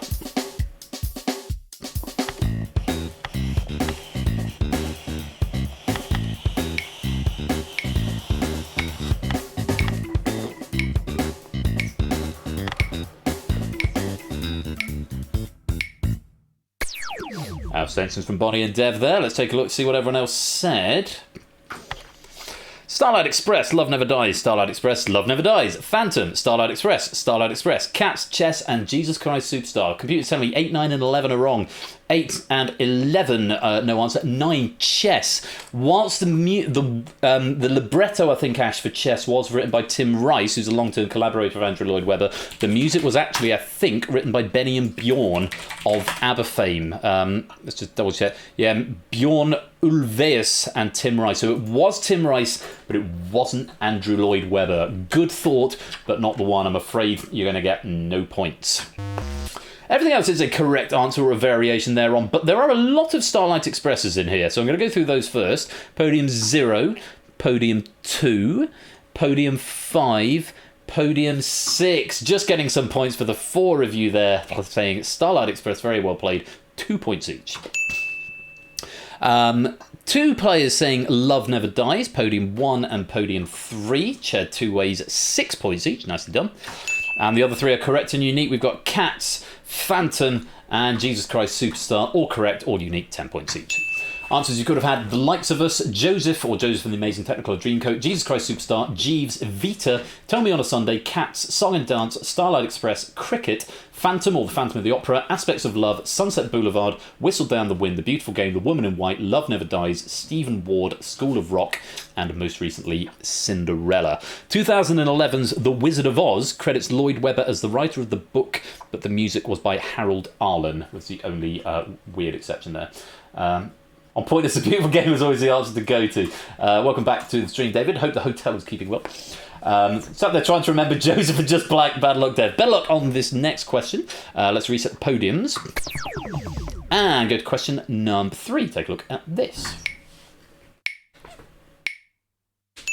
Name an act covered by any of the winners of the regular series of Stars in Their Eyes.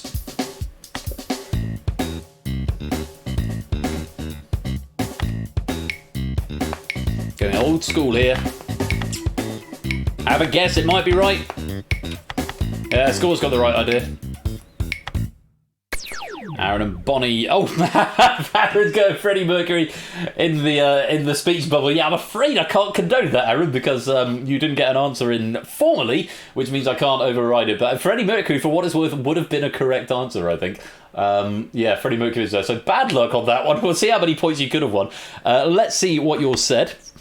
A couple of Freddie Mercurys in here. 2 extra points, Soda. You're very generous of you, Aaron. Freddie Mercury, Michael Jackson, Elvis, George Michael, Shirley Bassey, One Direction, Cher lookalike, and In Excess. Computer's telling me 1, 2, 4, 6, 7, 8, 9, 10, and 11 are wrong. Michael Jackson, no Michael Jacksons, I'm afraid.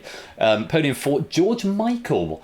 Not appearing on my list. There wasn't a George Michael. There was a Frankie Valli, but not George Michael. Sort of similar in a way, I suppose. Shirley Bassey. He's not coming up on my list as wrong, so that's fine. 6, no answer, incorrect. One Direction, no good, I'm afraid. No answer from Podium 8. Cher not coming up here. You're Patsy Cline, but not Cher. And likewise, Podium 10. And nothing for In Excess either, I'm afraid, Dev. Trickier question there, but for quite a few of you, I'm afraid it's no points. So actually, not just 2 extra points only, but getting 4 extra points on account of Aaron's question mark there. George Michael, Otley, welcome to the stream, my dude, hope you're well. So the only correct answers there from Oni Samster and Zeus, Freddie Mercury, Elvis Presley, Shirley Bassey are all correct and all unique. Very well played, you three, 10 points each. Answers that you could have had: Shirley Bassey, Nat King Cole, Patsy Cline, Alison Moyet, Marty Pello, Bobby Darin, Olivia Newton-John, Neil Diamond, Krista Berg, Freddie Mercury, Maria Callas, Dusty Springfield, Elvis Presley, Paul Robeson, and Frankie Valli. Marty Pello and Elvis Presley both won twice, 1994, 1996, and 2002 and 2005, respectively. Did you say Lewis? Oh! Yeah, you said Elvis. Lewis, I'm so sorry. Yeah, which means I need to take 4 points off Samster and give 6 points to Lewis.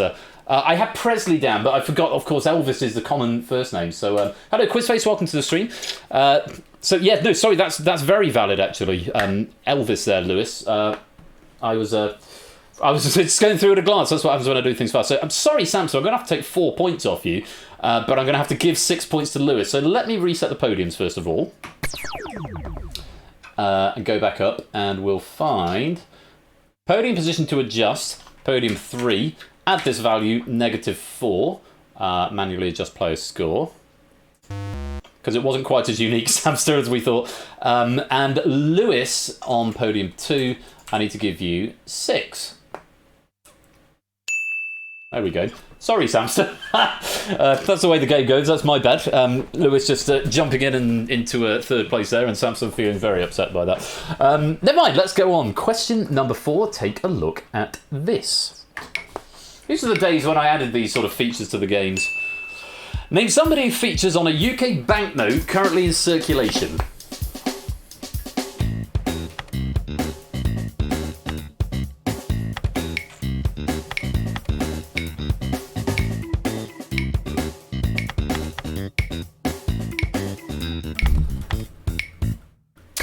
From Bonnie Girl right here.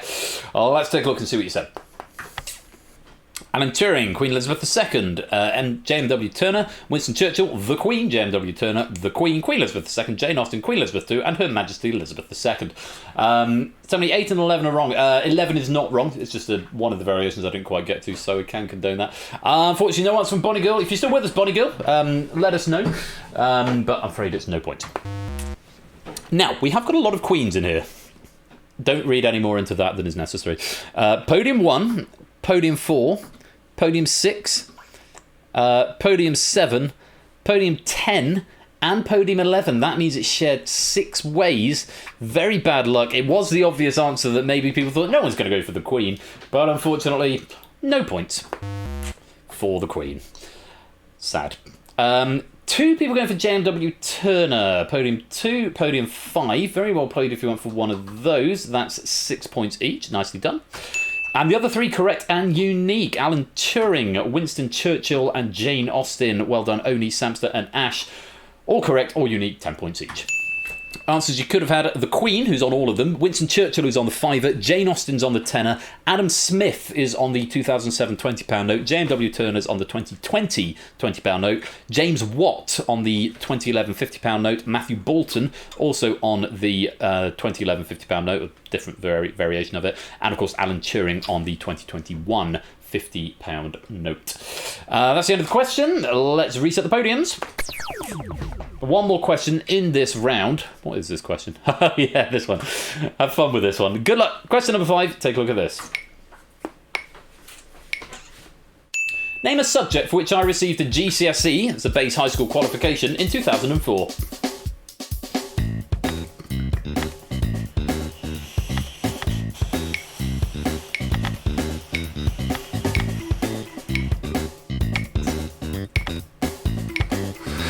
Pass the last to answer. Well, everyone's got an answer in here, and I'm going to be quite panicky about this. Curveball did GCSEs in 2003. No, I definitely did do them in 2004. Let's have a look and see what you've all said. English literature, English literature, English literature, music, physics, religious education, chemistry, music, literature, history, maths, and drama. 8, 9, and 11, it's telling me are wrong. Literature, I'm going to condone as English literature. I think that's within the remit of I wouldn't have accepted English because there's English literature and English language, but literature I will accept.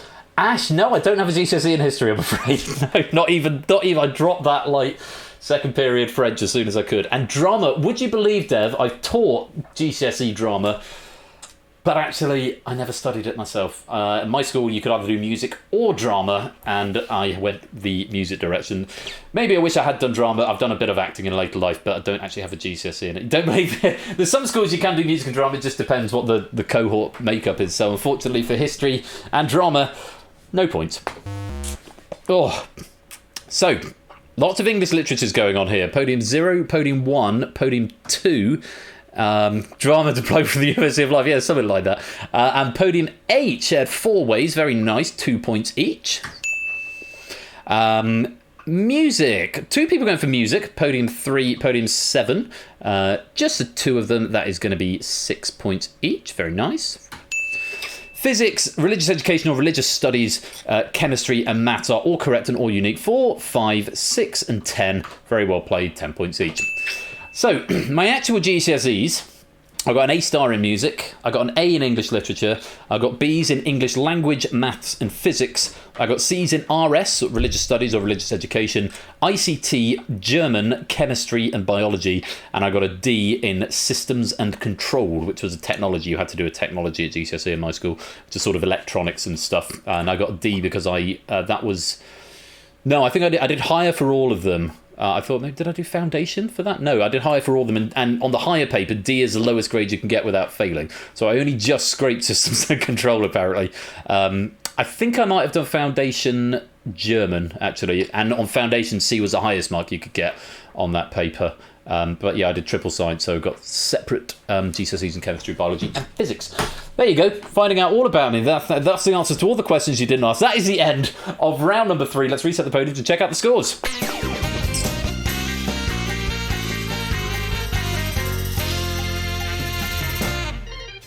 Yes, thank you, Mark. I did just barely pass. Just barely pass because that was a higher paper. If I'd done the foundation, you get C, D, E, F, G, and U. U is ungraded, but G is technically a qualification. It's not anymore. They've all changed. They're now like 1 to 9 now, or 9 to 1, whichever way you want to think about it. The end of round 3, Oni is leading with 70. Zeus is gliding overall with 61, and Samson's in third with 59. Colo has got 54. Lewis on 52, Score 35, bit of a gap there, Kegler 34, Aaron 33, Pyro 31, Bash 23, Bonnie's on 11, and Dev on 9. It's gone from best mod to worst mod to looking to be worst mod again, but we will have to wait and see. We've still got 2 rounds to play. Let's go on to round number 4. Hey, you're the one who said it. It's your words, Dev, not mine.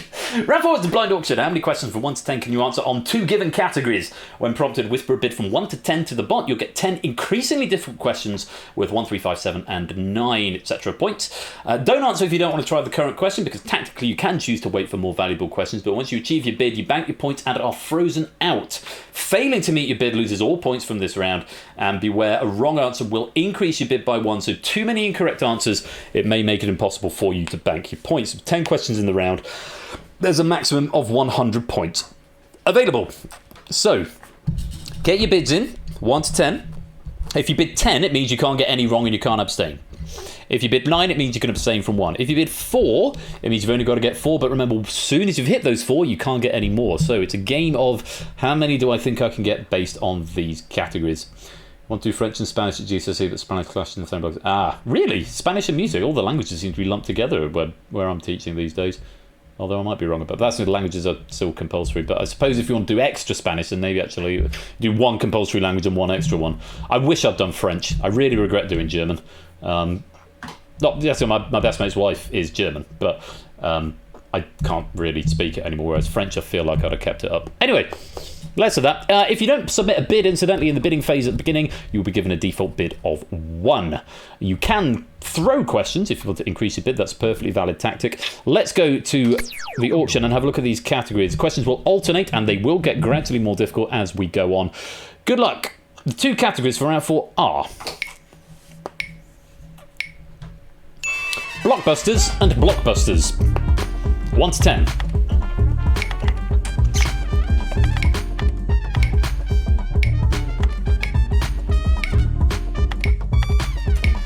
There's bids from everybody. How much just out of time? Getting a default bid of 1. So, only with a 4, Zeus with a 4, Samson with a 6, Coda with 4, Lewis with 6, Score with 4, Kegler with 2, Aaron's gone for 7, bloody hell. Don't see that a lot. Pyro and Ash both for 4, Bonnie's gone for 3, and Dev gone for 6. So, same rules in the audience game. Once you have achieved your bid, you can't answer any more questions, but if there aren't enough questions left, then you will be frozen out. Where's a Cassie firm ever? Blockbusters and blockbusters. Well, see if you can work out where this is going. It is definitely 2 categories. Good luck. Here's question number 1. Or P is the opposite of public, or a low-ranking position in the British Army. 7 letters.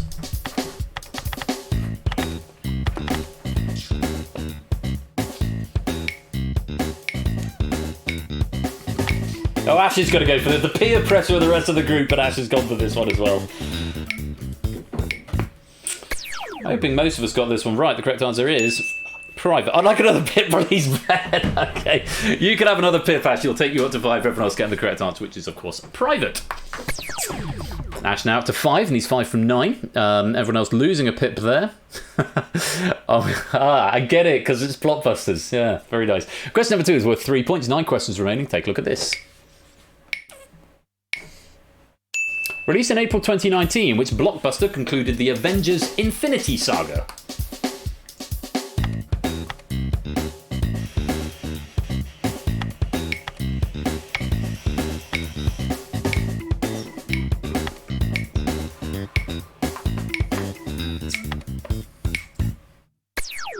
One, two, three, four, five, six, seven, 8 players attempting this. The answer was Endgame, or Avengers Endgame. Everyone who attempted it getting it right. Nicely done. On we go. Question number 3. Let's reset the podiums. No one banking out yet. Kegler just needing 1 more at this stage. Only Zeus, Pyro, Score, Bonnie all just needing 2. Let's have a look. Question number 3 is worth 5 points. Have a look at this. Engname. What A is a room you might book in a hotel? 13 letters.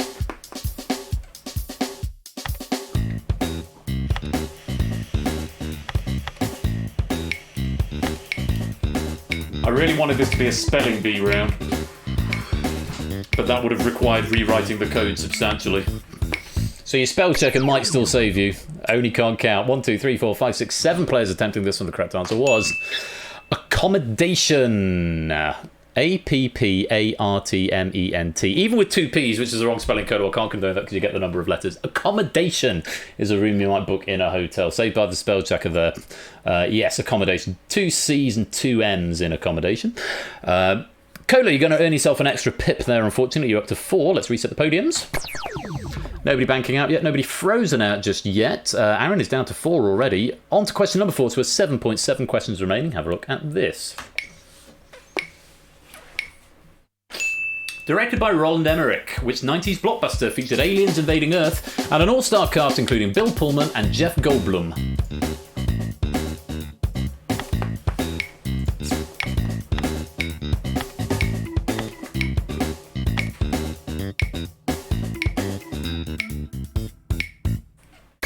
One, two, three, four, five, six, 7 players attempting this one. The correct answer is Independence Day. Independence Day. War of the Worlds. Not the right answer. That was 2005 and not Roland Emmerich. Who did direct that? I'm pretty sure it was 2005. War of the Worlds 2005. Director. Oh, it was Spielberg. Steven Spielberg directed that one. And not Bill Pullman or Jeff Goldblum. It's a Tom Cruise film. Unfortunately, you're going to win an extra pip there, Bonnie Gill. And more pips. Boss from Oni getting himself an extra pip as well. Kegler, though, the first player to bank out in the hot seat, taking 8 points away. Very well done, Kegler. Your points are safe, but you can't get any more of this round. Tadaru also banking out 8 points in the lobby game. Let's reset the podiums. As we go on to question number 5, this is worth 9 points. 6 questions remaining. Have a look at this. What Z is the defining spirit or mood of a particular period of history? 9 letters, 9 points.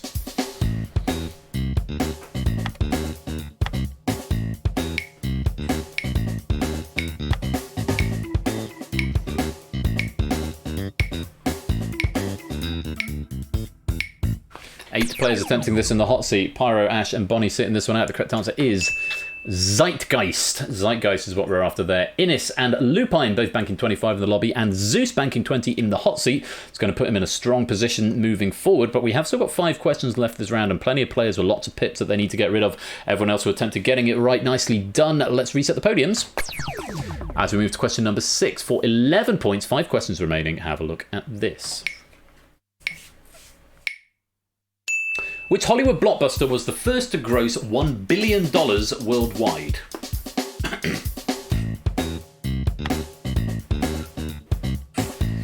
Potentially very dangerous question here.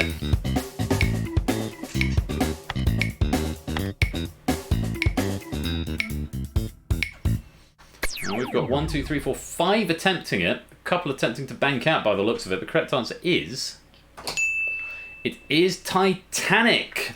Was the first to gross $1 billion. Colo, Lewis, and Oni all getting that right, and Oni banking out at 29. Mark also banking out at 27 in the lobby. Pyro going for Infinity War. No, as much earlier than Infinity War. And Samsa wanting more pips, extending up to 2. Pyro's going to go up to 3. And we've only got 2 players banking out at this point. Let's reset the podiums as we go to question number 7. So we're 13 points. 4 questions remaining, which means Aaron, Pyro, Ash, Bonnie, you cannot afford any more wrong answers. You can afford 1 more abstention. Over in the lobby, Bitteroth, you do need 4 from 4 at this point, so very best of luck to you. Pum and Ben, you can't afford any more wrong. You can afford 1 more abstention. Good luck. Question 7. Have a look at this. What F is a strong-smelling, colourless gas that is used in making building materials and many household products? 12 letters.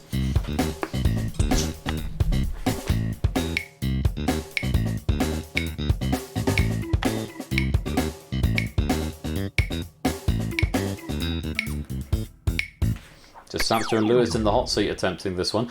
Getting a bit trickier. They do get harder as they go on. The correct answer is formaldehyde. No, not fluorine, Samster. I'm afraid you're going to get an extra pip. And you now need 3 from 3. Fluorine is not what we were after there. Formaldehyde. Not much else going on there. We have a few in the lobby banking out. Podo banking out 35. Quizzle banking out 30. Jogging Chum banking out 24. Does bollocks begin with F? I'm afraid it doesn't, Aaron. Yeah, 3 players now bank. Let's reset the podiums. So, with 3 questions left, Samster, Aaron, Pyro, Ash, and Bonnie, you all need 3 from 3. Colo, Lewis, Score, and Dev, you can afford 2 abstentions or 1 wrong answer, or you can bank out on the next one. Question number 8, 15 points, 3 questions remaining. And Bitteroth, I'm afraid you are frozen out at this point. Good luck. Here's the next question. Don't be scared, Dev. It's all in good fun. Which 1975 Spielberg film is considered by many to be the first summer blockbuster?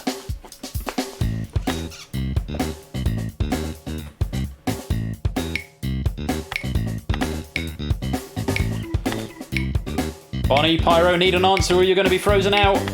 There's Pyro. Bonnie, have you got an answer? Oh, you're out of time. I'm afraid you're going to be frozen out. There aren't enough questions left to get you 3. Everyone else in the lobby attempting it, and the correct answer was Jaws. Wow, I thought more people would be getting that. Dev, Lewis, Colo all banking out 40, 54 and 43 respectively. Lewis into triple figures already. Very, very nice.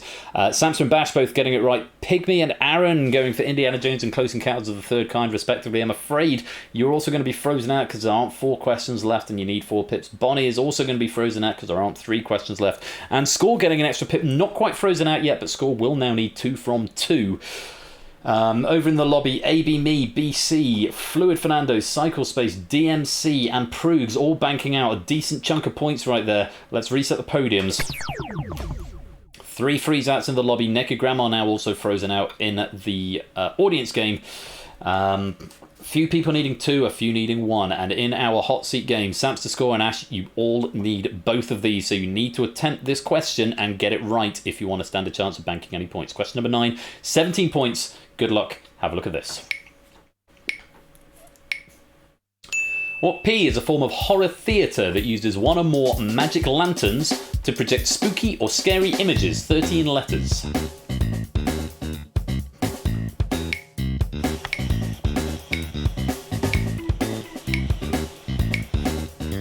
Samster's in. Ash is in. Score is in. Fairly slow answer if they had a bit of a guess. Correct answer is Phantasmagoria. What on earth have you said there, Ash? I'm calling to the night. Samster, though, finding Phantasmagoria. Very well played. Natter, unfortunately, that's the wrong answer. You're going to be frozen out, as is P5, Jack Wilfred, and G. Eisens. There aren't enough questions left for you to answer. If we're entry banking 43 at this point, and so all eyes on Samster for this final question as Score and Bash get frozen out. Good luck, Samster. You need this one, and it's going to be a big score if you can manage this one. How much? Shapes. Joe, Pum and Ben, top of 1. You also need to get this in order to bank your points. Good luck. Question number 10.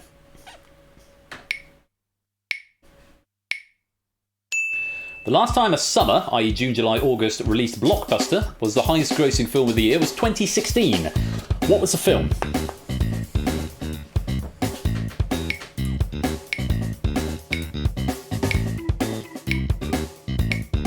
Highest grossing film of 2016. Just answers from Shapes and Samster there, everyone else defaulting. Correct answer was Finding Dory, not Rogue One, Samster. Oh, you could have had such joy, but instead you're going to have a world of pain. But it's quite nicely symmetrical. 6 players freezing out and 6 players banking out. But yes, Finding Dory was the highest grossing film of 2016, and it was the last time a film released in the summer was the highest grossing film. Since then, it's either been December releases or slightly earlier, April. So Infinity War and Endgame, I think, were both April. No Way Far From Home was... No Way Home was December. Previous year, it would have been January, or I think it was like Bad Boys for Life, actually, because we stopped releasing films in like March in 2020. 2017 was... I knew this. I looked it all up and I've since forgotten. Anyway, it's not Rogue One, put it that way. Should have had a private instead of a pit. You definitely should have had, Ash. But coulda, woulda, shoulda. That's how the game goes.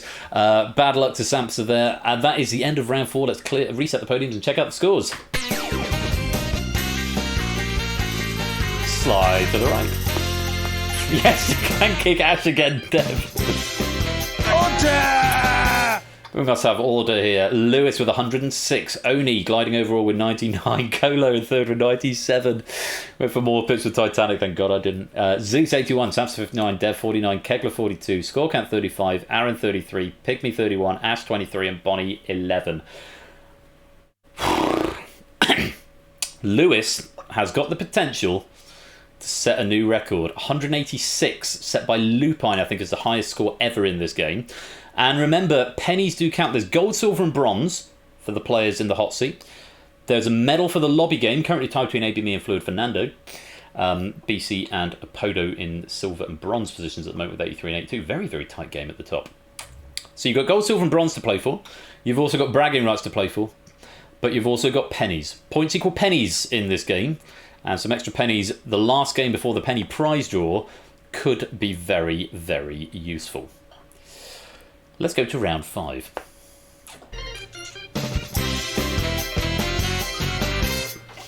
Round 5 is the big finish. Oh, I have got the facts here. Last Jedi 2017 was December. Black Panther 2018 was February. Endgame 2019 was April. Bad Boys for Life 2020 was January, obviously. No Way Home 2021 was December. And also usage of the term coalesced around Jaws in the summer of 1975. My factoids I completely forgot to give you there. Round 5 is a big finish.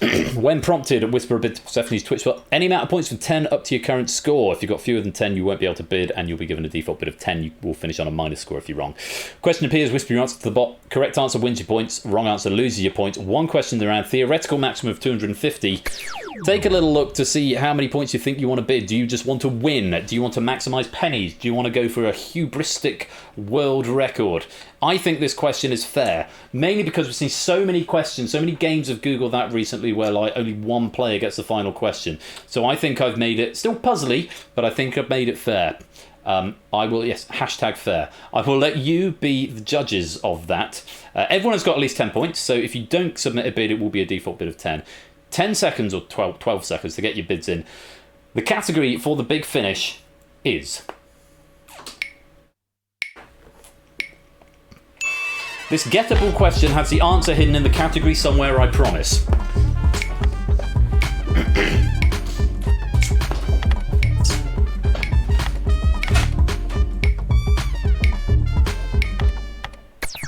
Dev abstaining, so the only bid that we know at this point is Dev, who did not get a bid in, so we'll have a default bid of 10. Good luck. 20 seconds for this big finish question. What do you mean, what? No, it didn't ping you, Dev. It didn't ping you. It might have swallowed it. What did you bid, Dev? If you want to whisper it to me or put it in Discord, then I will be able to manually adjust after the fact, because I don't want you to be defeated by a Twitch gremlin. If you want to whisper to me what you bid, and I will make the appropriate edits after the fact, as long as you let me know beforehand, then that is fine.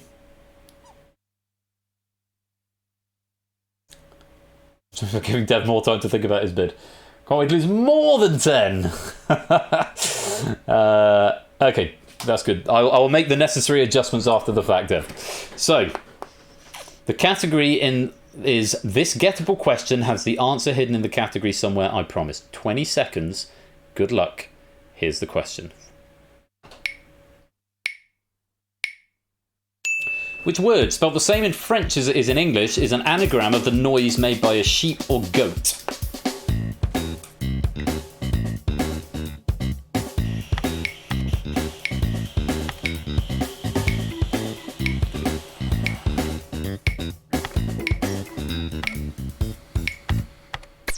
Not as many people getting an answer as I thought, about half of you.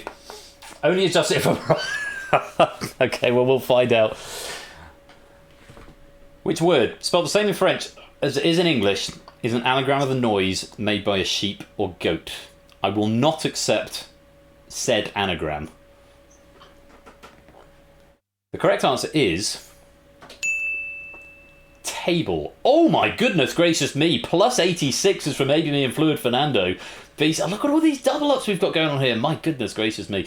DMC losing 73. That's a moment of pain right there. So... table is the answer. Table and table. Well, I'm answering what if I queued up, even if it... What? I'm answering what I had queued, even if it's not the answer. It does exist in the category text. Does it conform to the rest of the question patch? It's the main question. Bleat is the word. Spelt the same in French as it is in English. Bleat is the noise made by a sheep or goat. Anagram of table. It does not mean the question. Okay, fine. Same spelling in French is table and table, and this gettable table, get table. It was there in the category all along. Let's see how you fared. Bonnie Girl starting with 11. No answer received. I'm afraid you're going to lose 10 points. You're going to finish on a 1. Bash. I'm very curious. 9th. This gettable question has the answer hidden in the category somewhere, I promise. Oh yeah, NINTH. Well spotted. It really does. Hidden in there. It's not spelt the same in French as in English. It's certainly not an anagram of a noise made by a sheep or goat. So I'm afraid, Ash, you're going to lose 23 points. I'm afraid you leave with nothing. Pyro Pygmy started with 31. What did you say? Oh! Pyro, I said I wouldn't accept it. Because bleat is not spelt the same in French as it is in English, and it's not an anagram of the noise made by a sheep or goat. It is the noise made by a sheep or goat. Not a cat, welcome to the stream. Great to have you here. Unfortunately, I can't condone it, Pyro Pygmy. You're going to lose 11 points. You finish on 20. Aaron, started with 33. What did you say? Table, the right answer. You're going to win 33 points, doubling up to 66. You've got some green! Hooray! Green in the final round. Always good to see.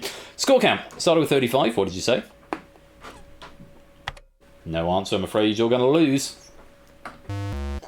As a wise man once said, minus 35 points. Well, you can't take away from me. It's an absolutely lovely day. Glad to hear. Thank you very much for joining us.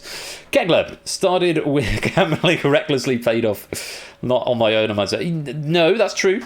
Kegler started with 42. What did you say? No answer, you're going to lose. 27 points, finishing up on 15. Dev, 49. Dev's actual bid. Didn't get an answer in anyway, so it just means I need to take off some extra points. You're going to lose 10 points, which is actually 20 points, which is what Dev actually bid. So I will adjust that for you as well, Dev. Hopefully this won't break anything when I do this. In fact, I'll wait till the end, Dev, just in case it breaks something. 69. Lol. Samster. Start with 59. What did you say? Was out of time. Unfortunately, you're going to lose 59 points, back down to 0. Still only got one correct answer so far. Let's go on to Zeus. Oh, and yet, oof, here we are. That's the way it goes. That's the way it goes. I'm sorry. I mean, when I've got time to edit it, but when there's nothing coming up on the screen, it's very difficult to make that call. I'm sorry. You can have a 118 mental score if you like. 118. What's the word? Moral score. Zeus started with 81. What did you say? AB generally just repeated bar out loud while the boyfriend just stared at me with concern. AB is not the right answer, I'm afraid, Zeus. You're going to lose 12 points, finishing on 69. Very nice indeed. They're currently with a lead, Zeus, of 69. Let's get to the top row. Colo started with 97. What did you say? Table is the right answer. You're going to win 16, 113. You've got the lead, but for how long? Let's go on to Oni. Started with 99. What did you say? Table is the right answer. How many points are you going to win? Just 10. Only going up to 109. You said it was fair. I know you did. I'm sorry, I can only apologise. So Samson's moral 118 is currently winning. He's going to be very upset. Lewis, you started with 106. What did you say? You did say table. How many points did you wager?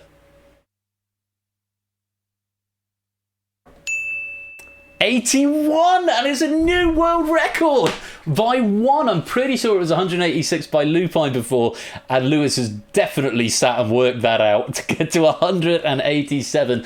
The new record, the highest score ever on Google that. Goes to Lewis with 187. And that is going to be the end of our game. A bit of disparity in the scores, but the bronze medal is going to go to Oni with 109. The silver is going to go to Colo with 113. But our champion, our gold medalist, and our new world record holder with 187 is Lewis T.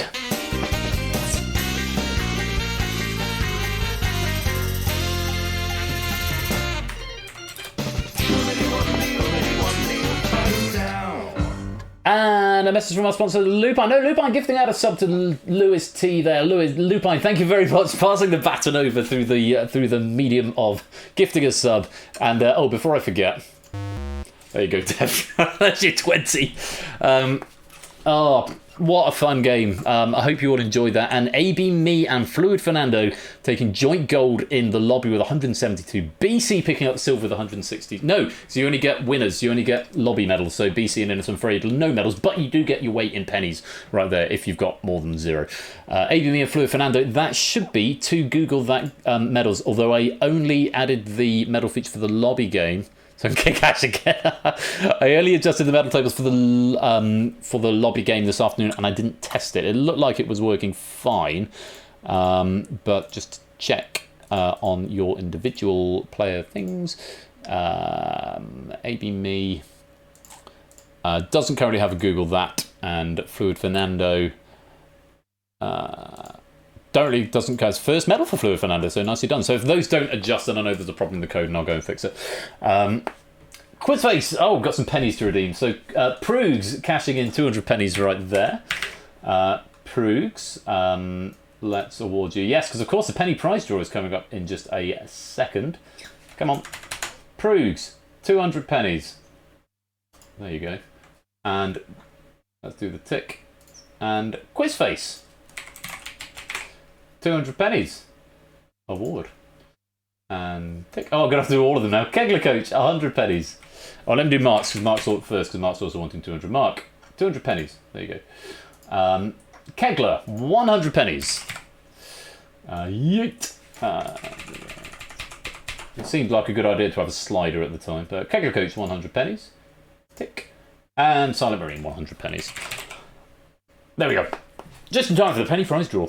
Now, and I've done Silent Marine, so I will tick that off. Micro pennies cashed in. Thank you all very much for playing. And again, massive thank you to the staff for all they do in supporting the streams and the server and everything else that comes with it. So hugely grateful to you, and I hope you've enjoyed playing Google that this evening. Everything should now be automated. Gold, silver, bronze for the hot seat players, and the lobby medal for AB, me, and Fluid Fernando. I will check it in just a moment, so I'm not giving myself too much extra work to do.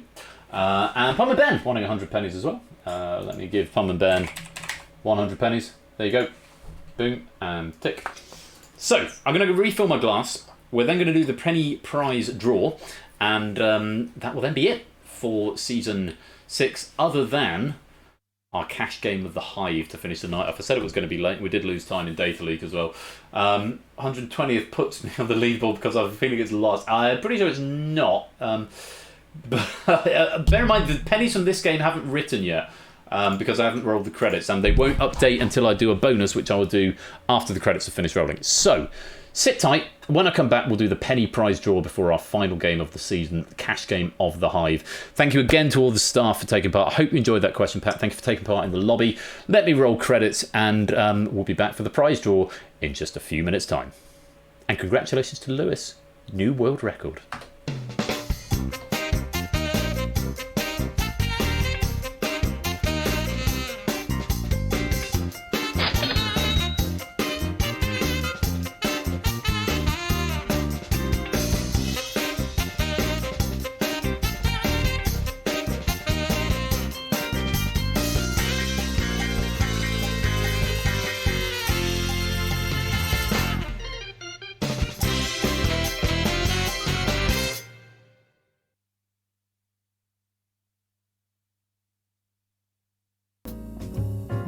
So I'm going to stop that bonus in 3, 2, 1.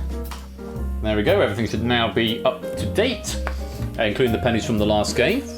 Let me stop the build of Google that. I'm going to go very quickly just check that AB, me, and Fluid Fernando's lobby medals have added on, which means I'm coding correctly. Heroku penny data, public, Jason data, Fluid. Okay, so AB, me, first of all. Right up at the top. Google that lobby 1, that seems to work. And Lewis T, Google that gold 1. How many did you have previously? If it's 0, then I know that's working as well. Yes, that is your first gold medal, so that's all working. Hooray, hooray, hooray, which is all good.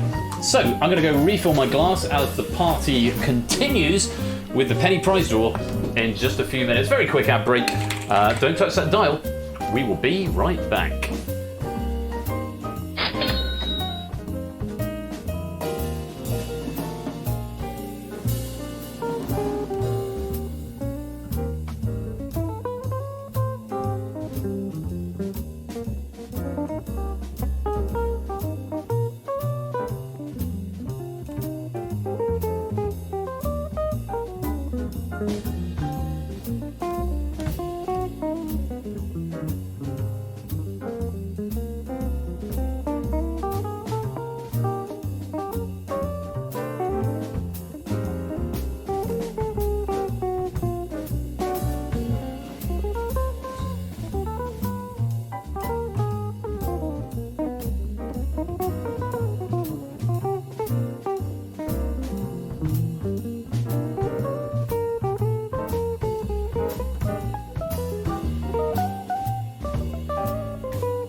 So, it is time for the penny prize draw.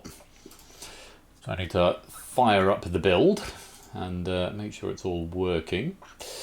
And yeah, as usual, the rules are, if you are here to claim your prize, you get first pick. If you're not, I'll ping you. I'll give you about 30 seconds to a minute to respond. If you are not there, then you will get what is left over at the end of the draw. Simple as that. So, penny prize draw we do every season. It's just an opportunity to give some little prizes, nothing too enormous, but all those pennies that you've been earning over the course of the season are going to come into effect here on the draw, and they basically think of them as a big raffle tickets, and they go into the draw, and they're drawn out. We'll draw 10 people, maximum of one prize per person, and then I'll send you a lovely prize. Won't be a car, Aaron. I can't give you a car. It would help if I put the screen on, wouldn't it? There we go. Season 6 prize draw. Here we go.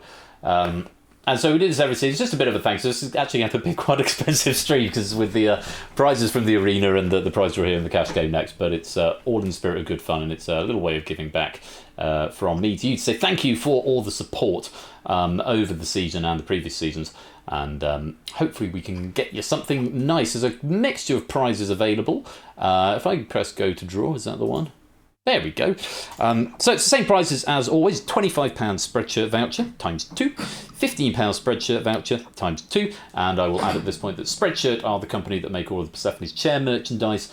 You are not obligated to get a Persephone's Chair t-shirt by any stretch. Lots of different things on Spreadshirt, but if you do, it's always good to see those being modelled if you do fancy that. £10 Amazon voucher times 2, 1 month of Discord Nitro times 2, and a Twitch sub of your choice times 2. Again, doesn't have to be to this channel. It doesn't have to be to, could be something related in the quizzing cinematic universe, or something completely unrelated, but any channel that you want a subscription to, I will provide that for you. So those are the prizes on offer, and it's going to draw from the name. So the more pennies you have, and let me just check the final penny count at the end of the season. In fact, it's not going to have updated because I haven't pushed the data up yet, but We Like Shapes had 11,698 this season, this morning. Toot 10,703, and Lupine in third 10,396. These are all, well, not quite live, but if you go to separatelyshare.com/pennies, you'll be able to see all of the as close to real times as I can make it scores up there. So, without any further ado, let's draw our first prize winner.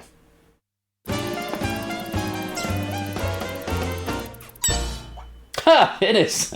There you go, fresh off the back of your victory in the arena and your first ad of the hat, coming up fourth here on the current season, so odds were very much in your favour here, but Innes, you've won a prize! What would you like?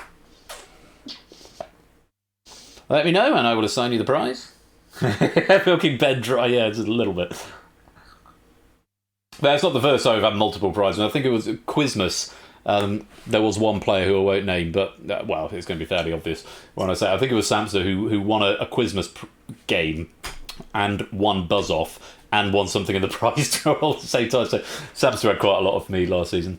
A Discord Nitro, that can certainly be arranged, no problem at all. And incidentally, a total of 266,240 tickets have been given to total players in this draw. Take a Discord Nitro. Let me give you a Discord Nitro. I should probably make these show only. 1 month of Discord Nitro, a signed prize. There you go, Innes. So one of the Nitros is gone. Let's move on to our next prize winner. Score count. Score count. You've won a prize. Where are you on the list? Little way down. 66th. 672 pennies, plus whatever you've won tonight, but they all count. So, well done, Score. You've won a prize. What would you like? Pretty far down. That's the way it goes. It's a lottery. That's why I like RNG. Summon demon powers, yes, from 66. Order. Execute order 66. What do you fancy, Score? Spreadshirt, Twitch sub, Amazon, Nitro. It's all got everything available.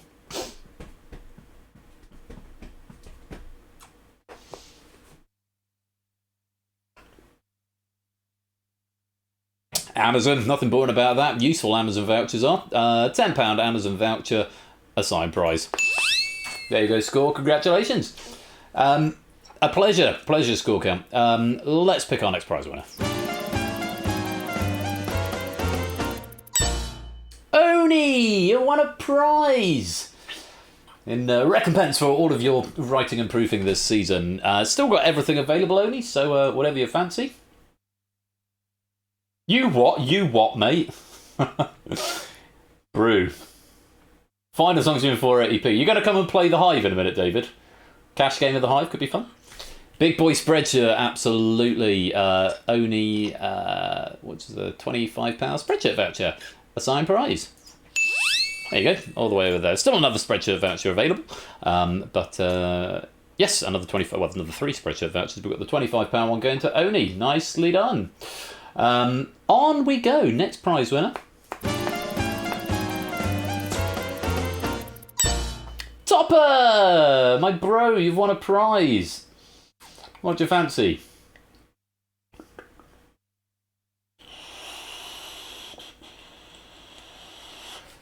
He did not. Let me DM him. He normally comes to his phone if I DM him. Oh, he's still green. You won a prize, bruh.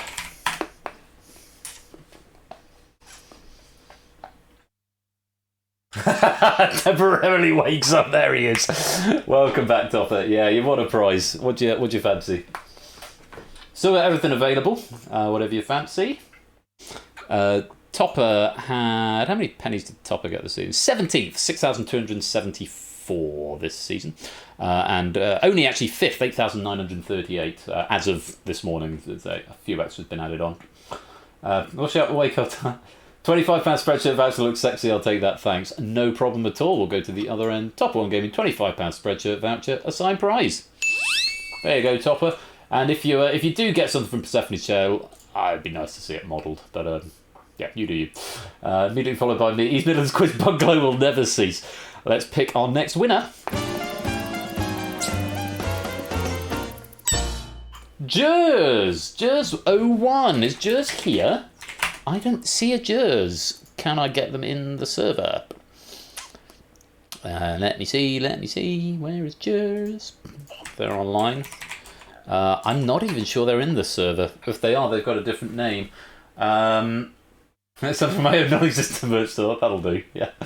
I don't know if we've got a Jers. Does anyone know Jers? I haven't got a handle for them in Discord, so I'm not sure who they might be. So we might have to do winner absent. I'll give Jers 30 seconds, just in case they magically appear. If anyone does know Jers in Discord, what their Discord name is, if they're in Discord, could you give them a ping? But they don't go by Jers, put it that way. As far as I can see. Oh, Jers01. No, I beg your pardon. There they are. Jers01. Prize Jers. 30 seconds to claim. I think they're offline, but if they've got mobile, they may get a ping. Are they Belgian? Oh, yeah, it might be in bed if they're Belgian. Well, they're still showing us offline, so they may have to have the dregs. I say dregs, like it's sort of denigrating free stuff. Free stuff is always good, but looks like they are offline, so we are going to mark them as winner absent. Cheers. You get a boing. Oh, well, on we go. Next prize winner.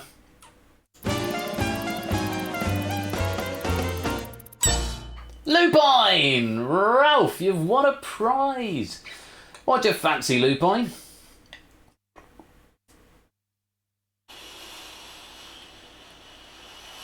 The other Amazon voucher, by all means. Lupine actually finishing in third this season, 10,396 pennies as of this morning. The other Amazon voucher is all yours, £10 Amazon voucher, a signed prize. And a reminder that all of these will be delivered over the next week or so. Don't chase me, I'll get in touch with you probably early next week to arrange the details if we need them. Let's go to our next prize winner. So vouchers and stuff I can just send through to you in Discord, but actually there's no cash here, so I can probably do most of it. It's not Lee, you've won a prize. You're about, Liam. I did see it Sotley crop up. Are they still here?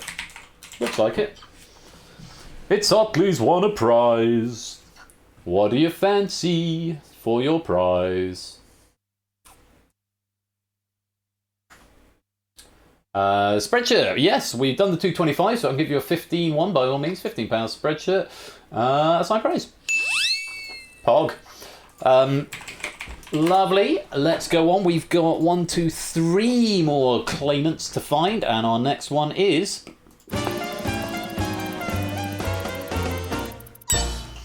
Zeusler. Zeus, you've won a prize. You've got a spreadshirt voucher left, Twitch sub of choice, or a month of Discord Nitro. Which would you like?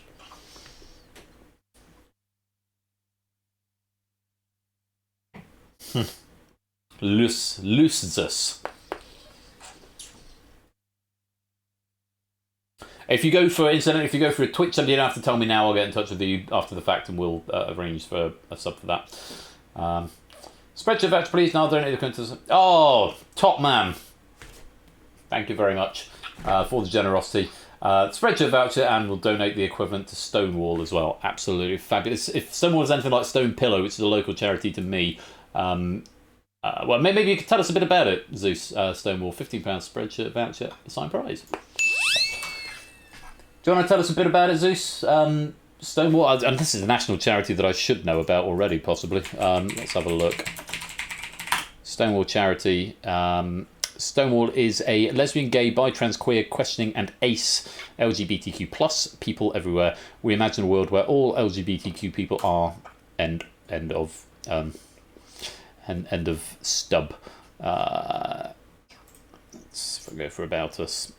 Commit to providing the highest level of service to everyone we work with. what we stand for as well. We imagine a world where all LGBTQ plus people are free to be themselves and we can live our lives to the full. Part of a vibrant global movement for change made up of LGBTQ plus people, our allies, families and friends. Since day one we fought for freedom, for equity and for potential. Excellent cause there, Zeus. Thank you very much for your generosity. That's really very kind of you, and we'll get that spreadsheet voucher over to you as well. Did I really? Oh, sorry, Quizface. Yeah. So my memory, things don't stick when I'm on stream. Things tend not to stick with me. This was why I have Google for such things. Zeus finishing 11th this season, 7,329. We've got a Twitch sub, 2 Twitch subs, and a month of Discord Nitro. Let's pick our next prize winner. It's Dogfish! Dogfish, you've won a prize. Nitro or Twitch sub, what do you fancy?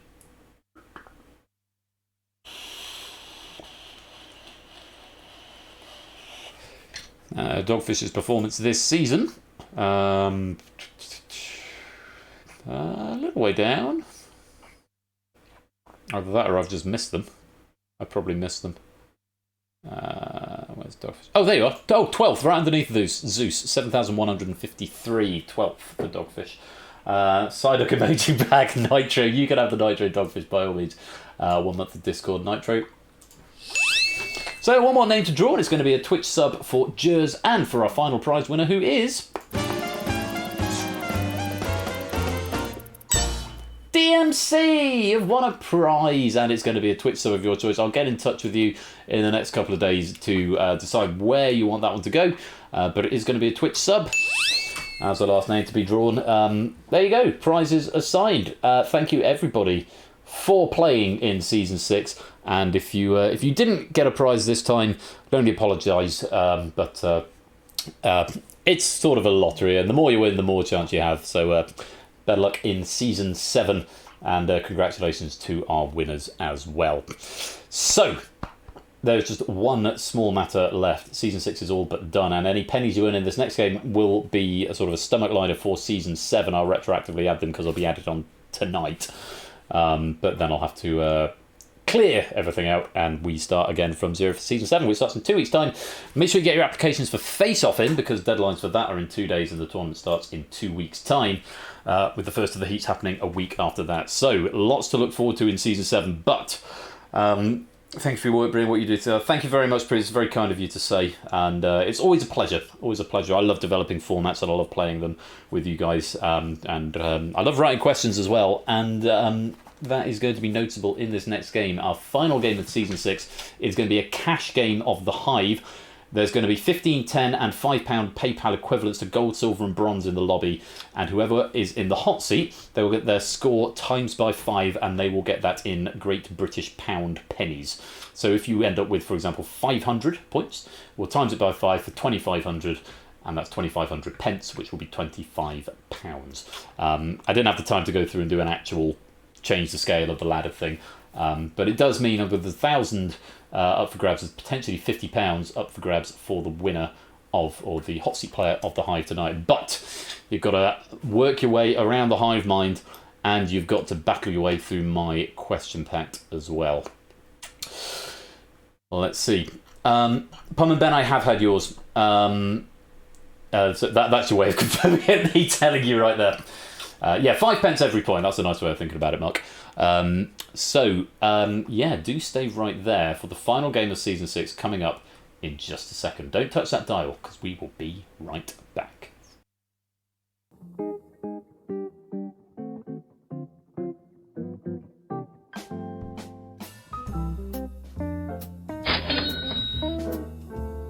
don't know why I'm giving out more pennies, because these are all going to be reset. It's only the ones from... I just wanted to press the button again. It's only the ones from the first half of Data Leak and the Hive that's coming up that will count. But, yeah. I do as well, Score. I really love the Hive. It's the game I've gone back and re-watched the games because it's fun to watch as well as to host and to experience, and I hope that everyone's going to stick around and enjoy it. So I don't know why I set that finale bonus off. I'm going to stop it right there because they're not going to count for anything. Yeah. Let me get the Hive set up. I'll be back in a tick.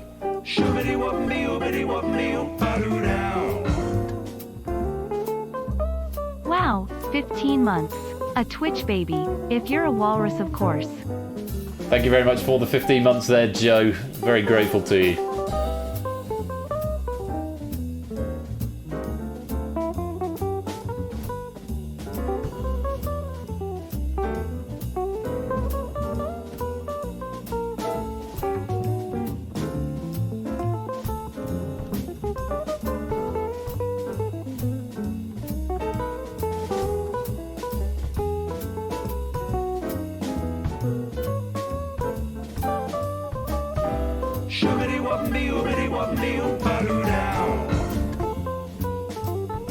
Making a contribution to make sure the prize fund's all there.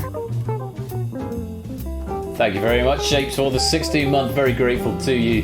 And Kiki, the prize fund topped up. Yeah, but yes, cash prizes available for this game. And I'm nearly there setting up, so I'll be back in a sec.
Welcome to the Hive, the final game of Season 6, the most recent creation of mine, so obviously it didn't get scheduled. It has very much been scheduled for Season 7, because this is such a... It's so much fun. It's so much fun, and I love the stakes and the swings of it, and I hope that you'll stick around to experience it either in the Hive mind or potentially as one of our lucky hot seat player. Just a reminder that for this game, if you want to be in the hot seat, you need to... first of all, I need to share my screen. You need to be in the Discord. You need to have a working microphone. If you don't want to be in the hot seat, if you just want to take part in the Hive Mind, you do not need to join this lobby. Okay, so don't join this lobby. Oh, you've not seen this one, Dev? Oh, you'll like this one. And a message from our sponsor, Any91_573. The 1209 to the Hive Airport Parkway is arriving now, calling at Steel Ben's Money Temple Meads. I don't know where I'm going with this train of thought, to be honest with you. Thank you for the 100 bits there, Rooney. And train of thought was very much appreciated. Message from our sponsor, Kegler Coach. Now a choo-choo. Apparently 75% hype train level 1. Do keep it coming if you fancy it. Thank you for the 100 bits there, Kegler Coach. And yeah, so don't join this lobby unless you want a chance to be in the hot seat, playing for the cash game. If you're just playing in the Hive Mind, you can still get prizes for first, second, and third. But yeah. That's about all there is to it. Don't join this lobby unless you want to be in the hot seat, and if you want to be in the hot seat, you need to make sure you've got a microphone and you're in the Discord server. Enter this code if you want to play. I've slightly boosted the volume. And a message from our sponsor, Tadaru. Oh, hello. B flat C D B B flat F F E flat. Okay, I'm going to have to scroll back up because people are joining, aren't they? Hang on. Thank you very much for the 100 bits there, Tadaru. Very nice. Getting rickrolled. I'm locked in the Google That studio. Kicks Ash's chair. Thank you very much. I've lost where that's gone. My chat's going so fast. I missed it. Thank you for the 100 bits. Oh god, there's more. Dev, thank you for the 300 bits. Please mind the gap between the train and the platform. Dev, thank you very much for the 300 bits. Locked between the Google That studio. Kicks Ash's chair. Jack, thank you very much for the 100 bits as well. And Jers, you're here on the stream. You want a prize? I've just seen your name appear. You want a Twitch sub of your choice, so I'll get in touch with you in due course. Third time to get that. Hopes are not high. Well, whoa! Pyro Pygmy with the sub bomb. We're getting an extended Red Herrings theme.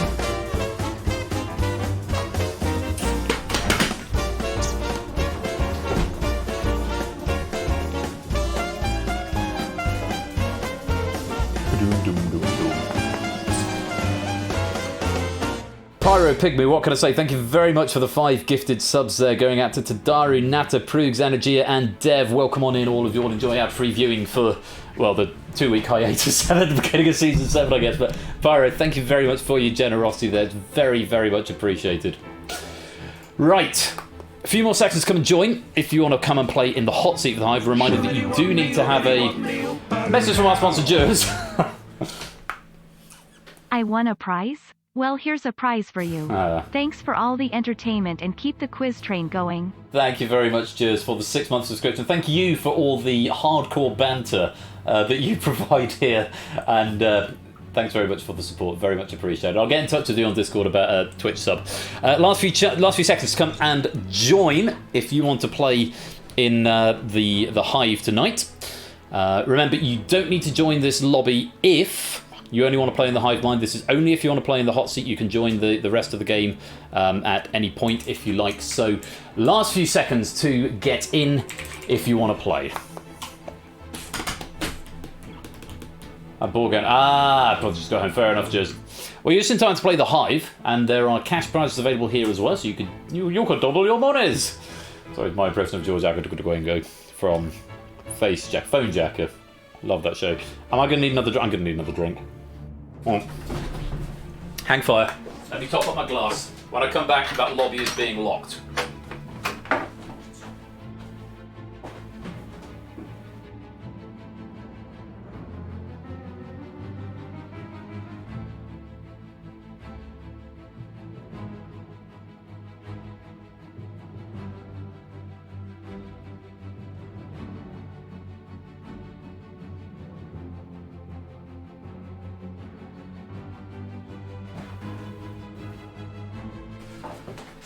Right, here we go then. That's the last of that bowl. Cash game of the Hive. Potentially £50 up for grabs to our winner in the controller of the Hive. 15, 10 and 5 available to the top 3 players in the Hive Mind. There is a sting coming to an end. Let's pick a player.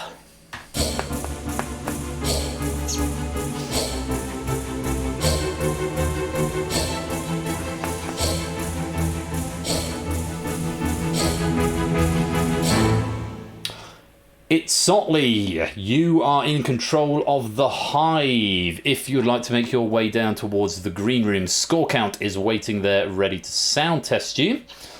And then from there, if you can make your way into the broadcast studio. Ollie, you have won money. Not necessarily. You can technically leave with nothing in this game, although it's statistically, I think, quite unlikely, but not impossible. So... I see it's Sotley in the green room. When he's ready, I'm hoping Score will just pop it into the broadcast studio. I'm going to unmute the Discord because apparently that's just force of habit, but I don't actually need to do that anymore because of how I've now set up voice meter. We'll get it's Sotley. It's Sotley. I see you right there. Good evening. Good evening. How are you? I'm very well, and you? Yeah, not bad. Thanks. You're neck of the woods. I'm on holiday down here, so. You're down south way, are you? Yeah. I'm in Weymouth at the minute, so. Weymouth. That is down this way. It's about 100 miles away, Weymouth, I think. Is it in Dorset? It does, yeah. I must have travelled further than I thought the last few days. We kind of started out Portsmouth and just worked our way along the coast. Nice. Oh, you should let me know when you're in Portsmouth. We could have gone and had many beers. would have been fun. Next time. Anyway, welcome to the game. You're into the season 6 finale cash game of the Hive. How are you feeling? Yeah, looking forward to it. Bit nervous. No, hopefully it's a good half.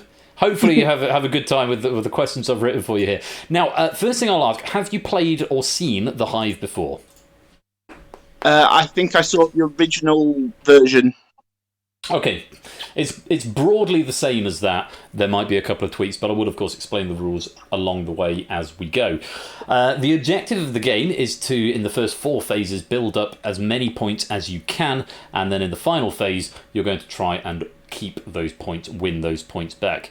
The way it works is through a which of these is the most. It's a superlative sort of quiz, insofar as you will get which of these is the most, or the fewest, or the oldest, or the youngest, or whatever, and you have to give me the correct answer. The way that you answer, there's 3 different ways of answering. You can either answer the question yourself, you can trust the Hive, or you can mistrust the Hive. Now, the Hive is going to be our studio audience who are going to be answering to Persephone's Twitch bot, and if you trust the Hive, then you don't answer yourself, but you lock in, you go with the answer. You are assuming that the plurality of the Hive is correct. So it might not be a majority if there's more than one answer, more than 2 answers available, but you're saying, I think the most popular answer from the Hive will be the correct answer. The other option, mistrust the Hive, is where you think, I think the most popular answer will not be the answer that the Hive have given. Does that make sense?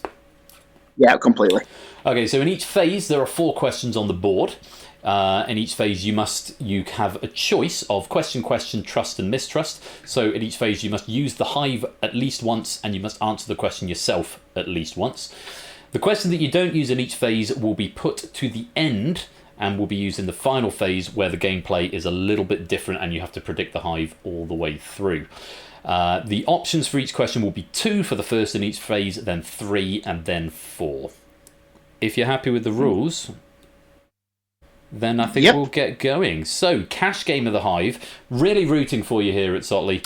And if you're playing along in the Hive mind at home, all you need to do is whisper a letter to Persephone's Twitch bot when the question comes up. I will be activating emote only. It's Sotley, you can see the screen. I'm hoping that chat can hear you. Let's go to phase number 1. And these questions have all been written by me, and your board is: which of these big cats has the highest upper weight range? Which of these UK quiz shows aired the earliest? To date, which of these franchises has had the most films released? Which of these social media platforms has the most monthly active users? So for this first question, you'll be given 2 options, and you get 20 points if you give the correct answer either through yourself or via the Hive. That reward for each question will go up by 10 for every correct answer that you give. 12 questions before we get to the final. Where would you like to start? Okay, so from what I can recall, the strategy for this is to pick the ones you're not confident with first, because there's less options available. Okay. Which would suggest to me, I'd like to go for the big cats, please. Okay, so first of all, nice and quiet from you at Sotley, we'll give it over to the Hive first of all. It's going to be a big cats question, and Hive, whispering A or B, they will be the only options within the time limit. Here is your question, Hive. Which of these big cats has the highest upper weight range? Cheetah or tiger?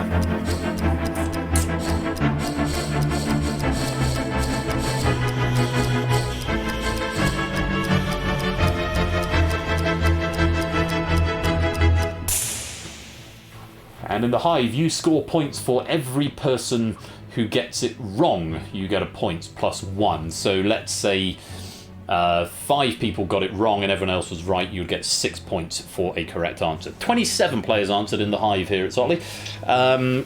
What are you thinking based on those options? I'm thinking that Cheetah coming up is a very nice option as a wrong answer to me. Cheetahs are built to be lean and fast, so I can't imagine they're particularly heavy, whereas tigers, from what I've seen, have normally got quite a bit of weight going on.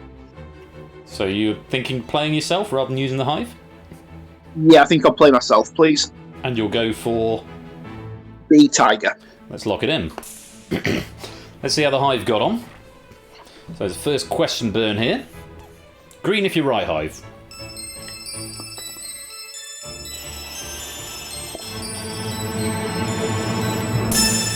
%100% of the Hive getting that right. So a trust of the Hive there would have been good as well, and you're in the same mind as the Hive. Yes, Tiger has an upper weight range of 300 kilos.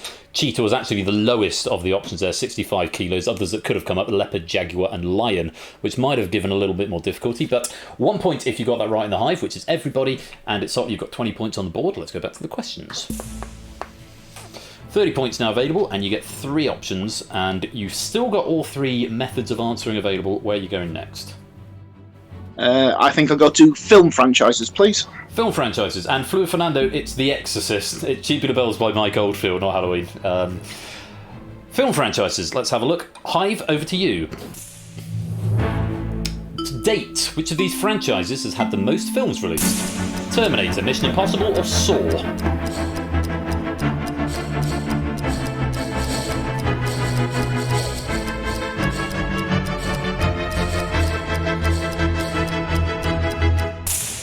And just a note, Hive, there is no advantage to abstaining on this particular question. You only get points if you're wrong. If you don't answer, it's just treated as a wrong answer. 28 players giving an answer on there. Have you got a thought yourself, Isoli? Not a strong one. I think they're all around the 6, 7, 8 mark, which I can't particularly emulate one of. I think I'm going to have to trust the Hive on this. Trust? Trust. Okay. What we'll do, we'll lock in what the correct answer is, and then we're going to hope to see lots of green. The correct answer is actually C, Saw. And I'll give you the details on that in just a minute. Let's see how many the Hive gave Saw. Lots of green, that's a good for you. 82%. Majority as well as plurality there. 6 points if you gave me a correct answer in the Hive there. Yes. 18% go for Mission Impossible. Nobody going for Terminator. Saw's actually had 9 films. 7 in the original series, and then you add Jigsaw and then Spiral from the Book of Saw, both considered canonic films. Terminator's had 6, and Mission Impossible has also had 6. Other options that could have come up would have been Rocky, which is also 6, and Police Academy, which currently stands at 7. So far, so good. Plenty of players getting it right, both in the Hive, and it's Otley, you're 2 for 2. One more question from this phase, and bear in mind the question that you don't pick will go somewhere into the last phase, the final phase. So you might want to leave a deliberately easy, or you might want to leave a deliberately difficult one there. But all questions in the final phase will come with 5 options attached. Where are we going next? Okay. I think I will go for quiz shows next. Quiz shows. Hive, over to you. Which of these UK quiz shows aired the earliest? The Weakest Link, Who Wants to Be a Millionaire, Eggheads, Pointless.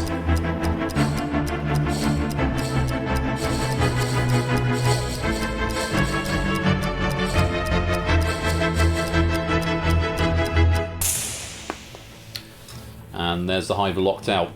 Much as I would love to give you feedback on what has been said from the Hive, I fear I can't, because that would defeat the point of the game.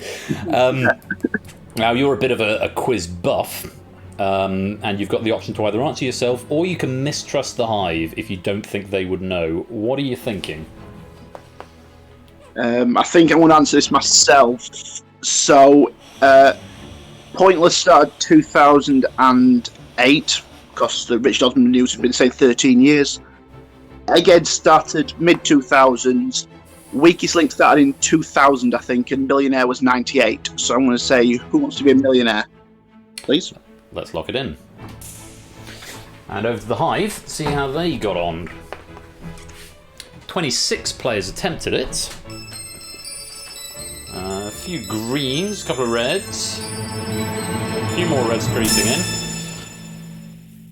The Hive were correct, and so were you. 69%, very nice, Hive. 69% giving the correct answer there. And if you did give me a correct answer, you're going to get 9 points in the Hive. So, yeah, Who Wants to Be a Millionaire, as you point out, 1998, Weakest Link 2000, Eggheads 2003, Pointless 2009. The only other option that we didn't see there was Only Connect, which would have been, what do you think? 20... Oh, God. Either 12 or 14, somewhere around there. Ooh, earlier, 2008. really. Not the newest. Pointless is newer than Only Connect. You heard it here first. But 69% getting 9 points in the Hive. Let's go take a look at the leaderboard. A couple of players getting 1, couple getting 2, and those are the spread. Plenty of players getting 3 in this opening round and grabbing themselves a full gamut of 16 points. Did I see a 15? No, I made that up.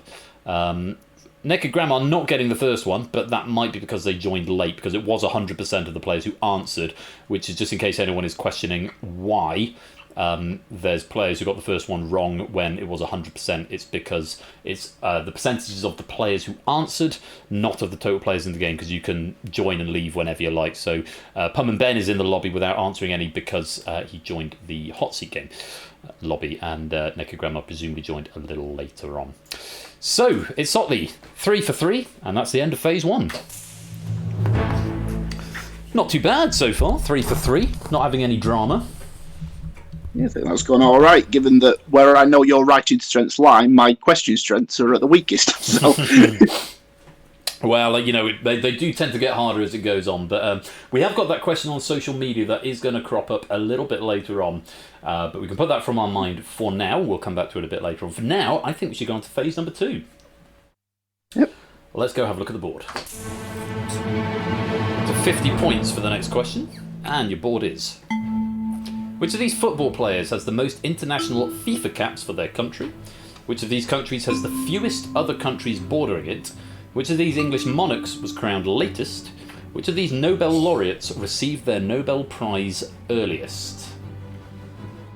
Now then.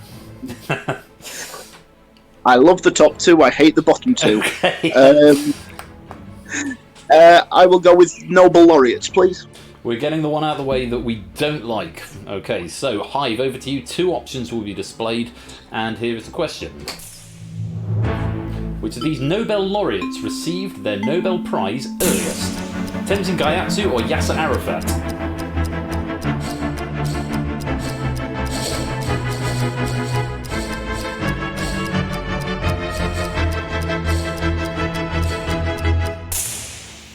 Time locked out in the Hive.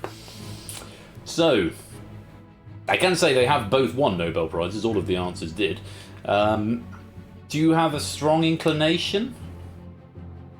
No, I've only heard of B, but I could not pinpoint a specific time frame for that. Okay, so you can either have a 50-50 punt yourself, you can trust the Hive, or you can mistrust the Hive. That's interesting. 28 players have played. This is the game of how much do the Hive know. I am going to mistrust the Hive. You don't think they'll know this? No. Okay. If you were going to play, what would you say? Earliest, I'd go for Tenzin. That's all the argument that I'd probably have heard of somebody more recent, but... Okay. We will mistrust the Hive then, and the correct answer was Tenzin Gyatso. I'll give you some more details on them in a minute. So now we're looking for lots of red, because we don't want Tenzin Gyatso to be in plurality. That's pretty close. Oh, the Hive did know it. Only just 57%, and well done in the Hive. If you did play that one on the Tenzin Gyatso, you've got yourself 13 points. Tenzin Gyatso is the Dalai Lama, it's Otley. Oh, right. Yeah, Tenzin Gyatso. The RNG has not favoured you on this one. Tenzin Gyatso won the Nobel Peace Prize in 1989. Yasser Arafat won the Nobel Peace Prize in 1994. The other 3 options that could have come up were all literature laureates: Pinter in 2005, Doris Lessing in 2007, and Bob Dylan in 2016. So RNG have not favoured you there, but you were wrong to mistrust the Hive. They did know that one, but only just. Not to worry. Well done if you did give me Tenzin Gyatso in the Hive. 13 points to you. No points for Itzotley on this one, but let's go back to the board. So, that didn't work out for us, but we can't mistrust the Hive anymore. We can either trust them, or we can play it ourselves. Where are we going next? Let's go for country borders, please. Country borders. Hive, over to you. Which of these countries has the fewest other countries bordering it?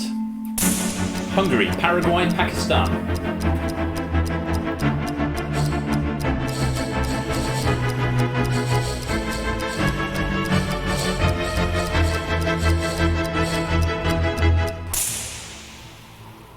Follow on from Dev's advice to blow smoke into the camera when the timer runs out. Okay, so we can either trust the Hive or we can answer it ourselves. If you trust the Hive, you will have to answer the last one yourself, definitely. Do you have a strong inclination? 28 players in the Hive have attempted. I'm trying to do this in my head. I think Hungary's got a fair few. I know there's Austria, and I'm thinking, I don't know if it's far across them for Germany. Pakistan, I know there's India, but I don't know if there's a lot of small countries in that part of Asia. Paraguay, if I'm remembering, is somewhere in the middle of South America. But South America's got a lot of large countries with long borders. I'll have a go, and I'll go for Paraguay. You're going to play yourself? Yeah. Okay, we'll lock in B. Let's go and see what the Hive thought. Green if you're right. It's very split here. Plurality had the answer, as did you. It's Otley. B, Paraguay was the right answer. 61% of the Hive go for that, winning yourself 12 points if you did say B. Very well played in the Hive. Yeah, Paraguay's only got 3. Pakistan has 4. Hungary has 7. Other options that could have come up were Belarus and Ethiopia for 5 and 6 respectively. Well logicked out. Yeah, South America, fewer borders, a much thinner continent, whereas Hungary is sort of quite densely packed. Pakistan, I think you've got Afghanistan, India, is Nepal possibly around Pakistan? My Asian geography is really not great. I only wrote down the number of borders rather than the actual bordering countries, which is a bit of a rookie error. But we're back on track. We've got some points there, and we've got one more question to play in this phase. Now, I know you're a big fan of footballers. And remember, the question that you don't answer goes to the final phase, which you won't have to answer. It is worth pointing that out. I don't think I pointed that out in phase 1. You don't get to answer the questions in the final. So, what's it going to be? I think the Hive will be better at Monarchs, so I'm going to go football, please. But you think the Hive were better at Monarchs, so you're going to go football? Yes. Does it mean you're sort of pegging yourself in to answer this yourself? Well, let's see. You haven't. Bear in mind, you haven't got a mistrust. We'll put the football question to the Hive and see what they think. Hive, over to you. Which of these football players has the most international FIFA caps for their country? Neymar, Lionel Messi, Cristiano Ronaldo, Luis Suarez.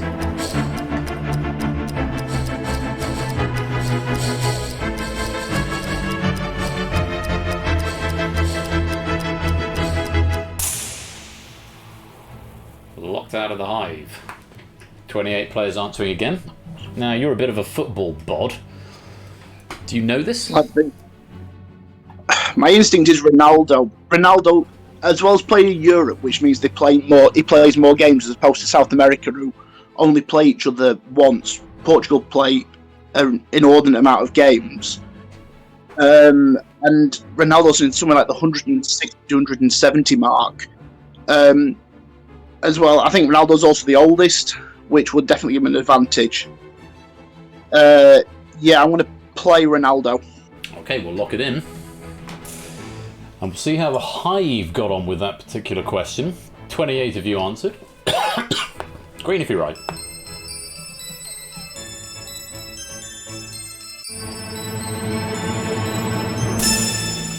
Absolutely spot on, it's Ollie. As with the Hive, 57% going for Cristiano Ronaldo right there. Hive proving themselves up to the task tonight. I don't think the Hive have lost on plurality yet. You didn't trust the Hive that time, though. So, but 13 points each in the Hive if you gave me Cristiano Ronaldo.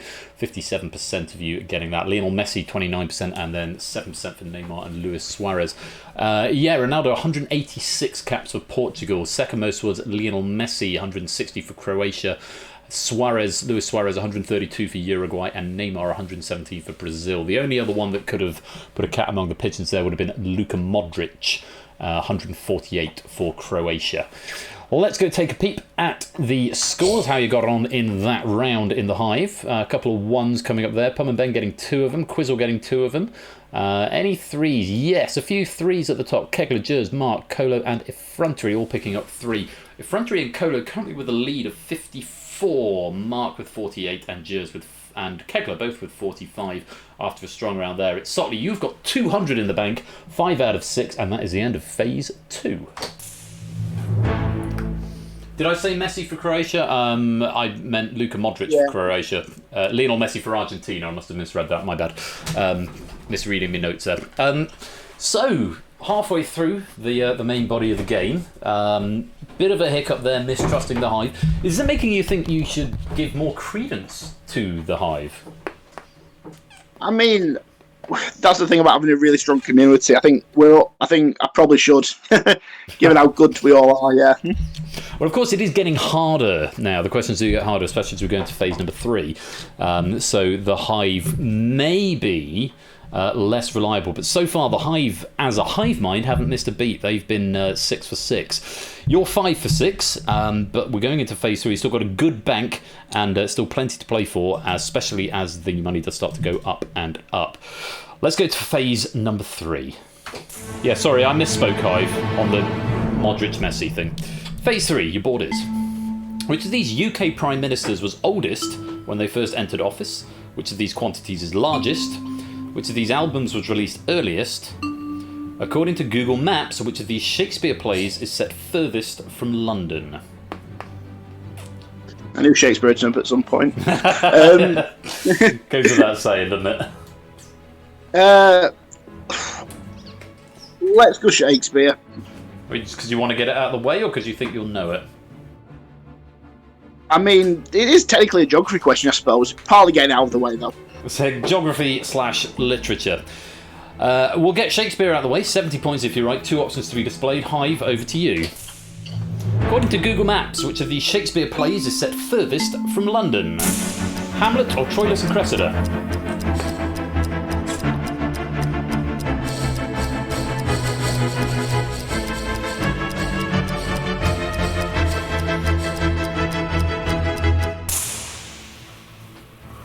Locked in the Hive. 29 players this time attempting. Okay, so first of all, do you know where these are set? Hamlet's Denmark. And I don't know, but I'd say Troilus and Cressida's Greece. And my instinct would be that Greece would be further away from London than Copenhagen. I will trust the Hive on this. You're going to trust the Hive? Yeah. Okay, we will lock in the correct answer first of all. It is Troilus and Cressida, so following your instinct would have been good, but now it's all over to the Hive. Hive, how did you play? Green if you're right. That looks good for us. A few more reds creeping in. But plurality are correct. Troilus and Cressida, 76% of the Hive. Right to trust them right there, especially if you're not too sure yourself. 8 points if you gave me Troilus and Cressida in the Hive. 24% going for Hamlet. Yeah, Troilus and Cressida is it's not Greece. It's actually set in Turkey. 2,356 kilometres from London. Hamlet, as you pointed out, in Denmark. Elsinore in Denmark, 1,289 kilometres. RNG was a bit friendly there. Not as friendly as it could have been. One of the options was potentially Henry VIII, which was set in London. The other option could have been Love's Labour's Lost, which was in Navarra, Spain, and Taming of the Shrew, set in Padua, Italy. But Hamlet was the furthest away from London the closest to London that wasn't London itself. So very well played there. Good decision to trust the Hive. Let's go back to the board. Any strong feelings on where we're going next? 80 points available. Oh, right. There's the maths question there, and yeah, I'm like with that. I am going to go for Prime Ministers. Prime Ministers, 3 options available. Hive, over to you. Which of these UK Prime Ministers was oldest when they first entered office? Theresa May, Tony Blair or Boris Johnson?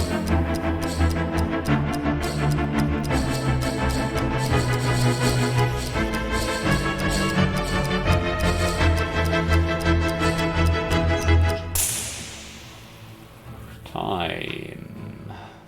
28 players attempting here. What do you think? I'm thinking they're nice options. They are very nice options compared to what you could have had, definitely. Yeah. So Blair, I think, is currently 70, which would pitch him mid-40s when he came in. Boris, I think, is in his 50s. And Theresa May, I think, was in her 60s when she took over. So I'm going to play Theresa May. Let's lock it in. See how the Hive got on. 28 of you. Green if you're right.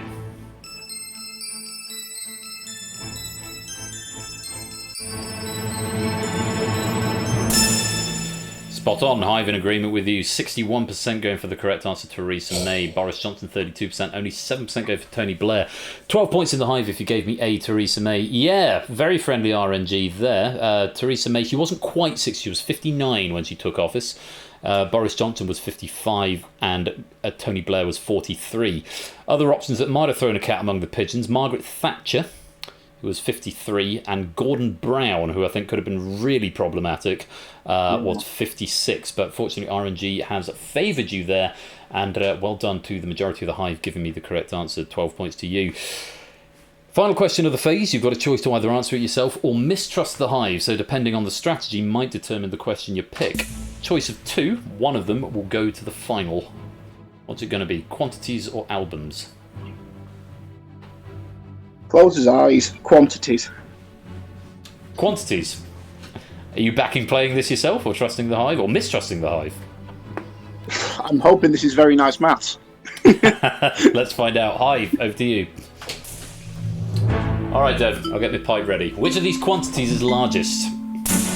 Global GDP in US dollars, stars in the observable universe, number of people who have ever lived, atoms in a grain of sand.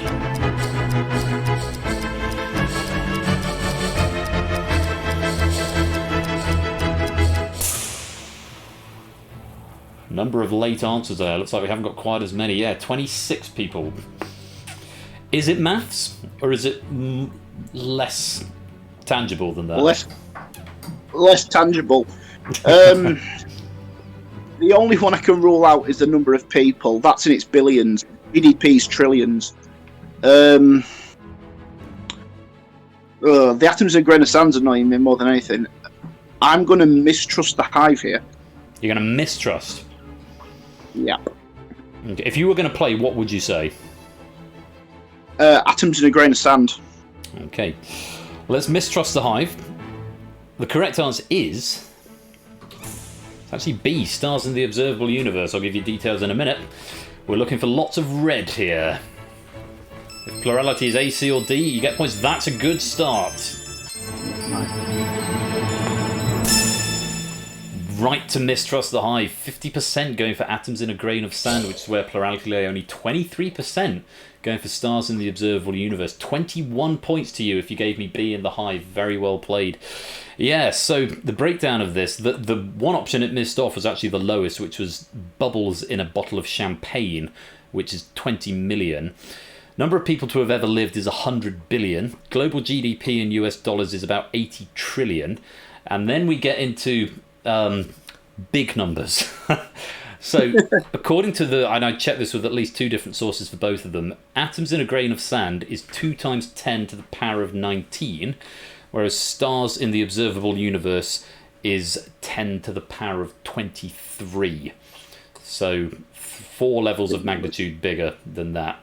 But yeah, it's stars in the observable universe. So you'd have been wrong. Right to mistrust the Hive, though. Good play right there. But very well done in the Hive if you did give me B.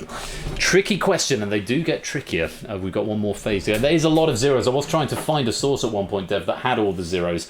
And I couldn't.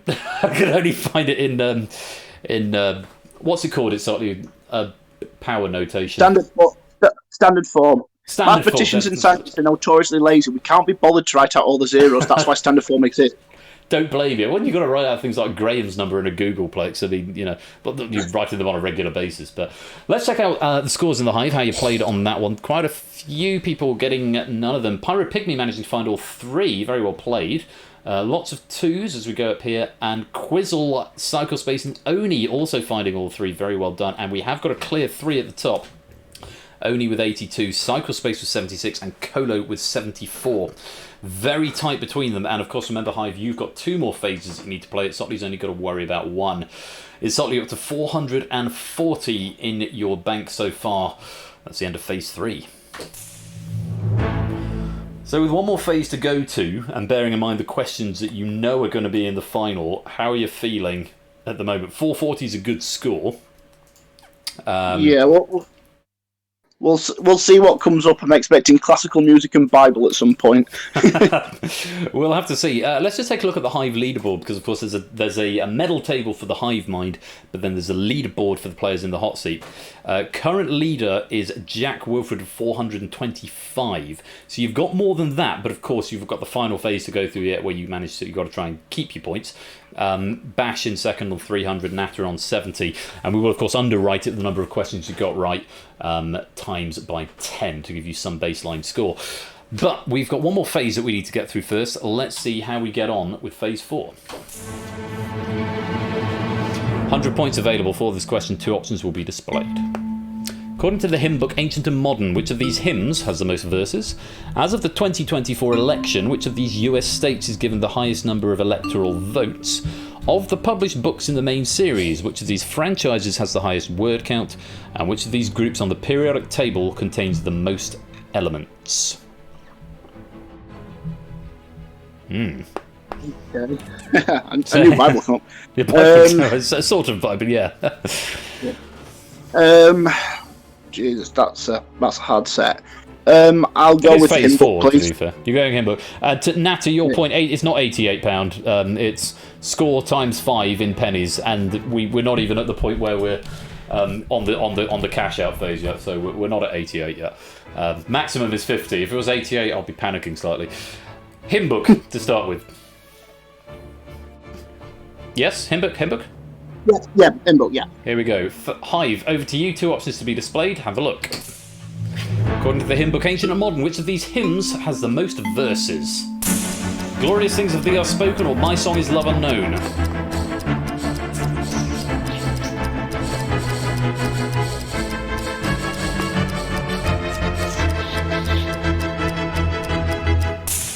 That's a tough question. That's probably the hardest question of the lot. It's quite specific. Samson's genuinely never heard of these.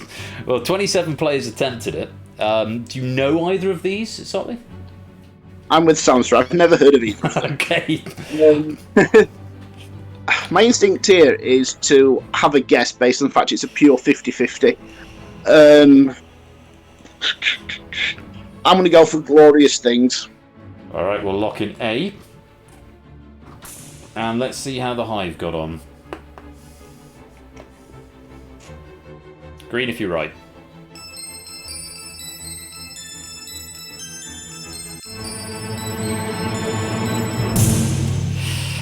The Hive agreed with you, but they were also wrong. It's My Song is Love Unknown. Well done if you did get that, even if it was a coin flip for you. 18 points if you gave me My Song is Love Unknown. It's very much a Passion-tide Easter hymn, which is appropriate this time of year. It's got 7 verses in it.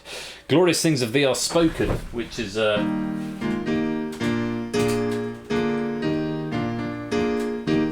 it's a German national anthem, written by Joseph Haydn. It's got 4 verses. Other options that could have come up there: Abide With Me has got 5, Thine Be the Glory has got 3, and Jerusalem has got 2. So, again, I think RNG being a bit mean insofar as it's picking the 2 probably least known songs of the ones it could have done, which is a bit unfortunate. And coin flip's going to coin flip, and you've gone the wrong way. But the Hive did as well, so no shame in that. 3 more questions this phase. Let's go back to the board. Okay. I'm going to go for published books, please. Published books, 3 options available. Hive, over to you. Of the published books in the main series, which of these franchises has the highest word count? Harry Potter, A Song of Ice and Fire, Lord of the Rings.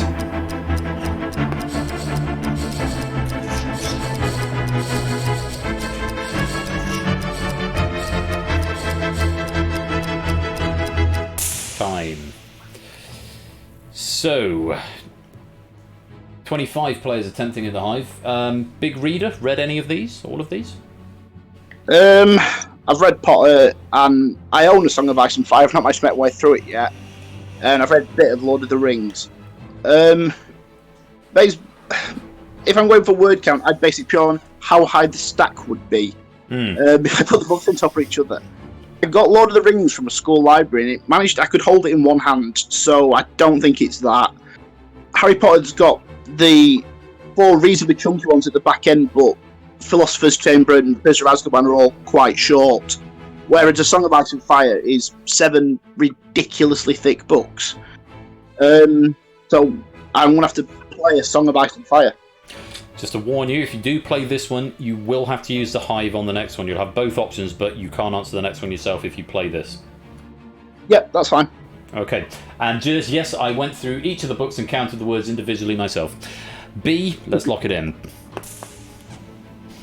Over to see how the Hive got on, the 25 who played it. Green if you're right.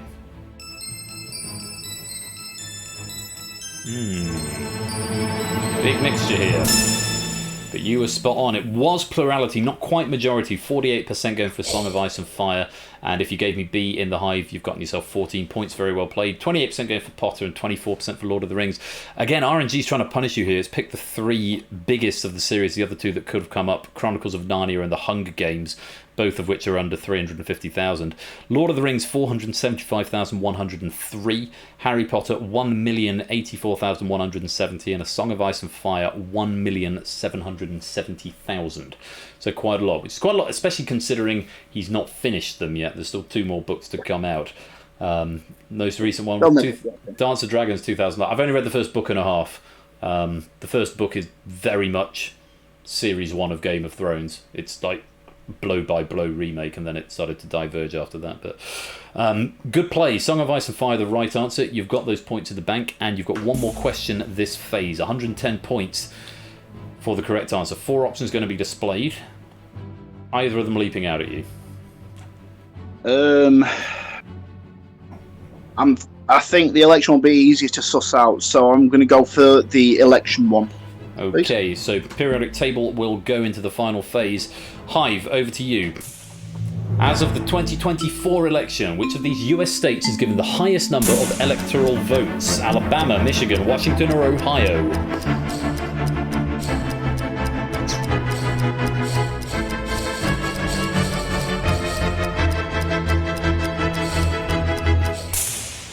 Time. And the Hive are locked out. 27 answers from this one. Do you follow US politics? Well, I know the president is. I'll take that as a no. Yeah. I'm thinking whether it's the electoral votes is actually members of the public, or it's that weird kind of half system that America has, where they just, for no reason at all, they give certain states disproportionate value. Yeah, that's what it's getting at here, the Electoral College. So, and all of the voters from a state vote how the nation voted, but there are a certain number per state based on population and various other factors as well. So that is what we're getting at here. Question is, do the Hive know it, or do the Hive not know it? I think at this stage, given there's 4 options, I'm going to mistrust the Hive. Okay. The correct answer was D, Ohio. So we're looking for A, B, or C to be in plurality. We'd like to see lots of red here.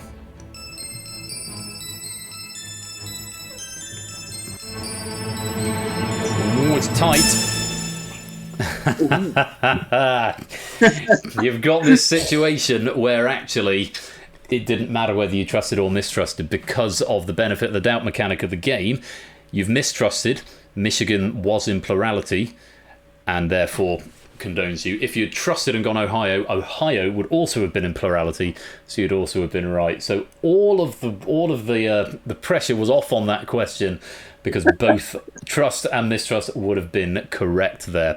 41% splitting the vote between Michigan and Ohio. Ohio has 17, Michigan has 15, Washington 12, Alabama 9. The only other option that could have come up there was New Jersey, which would have been 14. But yeah, so it was a sort of executive decision that I made in discussion with David and Score when we were putting it together, which was to give the player the benefit of the doubt in the event of a tie, rather than trying to go into micromanaging it and thinking if at one point it was going to be if there's a tie and you trust, it's right, but if there's a tie and you mistrust, it's wrong. But it was just getting very, very messy. So Yeah, so it's one of those games where actually in the situation you ended up in, you couldn't put a foot wrong, which is nice. Well done if you, well done if you are one of the 41% who said Ohio in the Hive. You're going to get 17 points. Let's check and see how you got on. A few red lines at the bottom there. Smattering of no answers there. Some ones coming up, a couple of twos now. And a few players getting all three. Dev, Quizzle and Oni getting all three. Dev in third on 99. Quizzle in second on 122.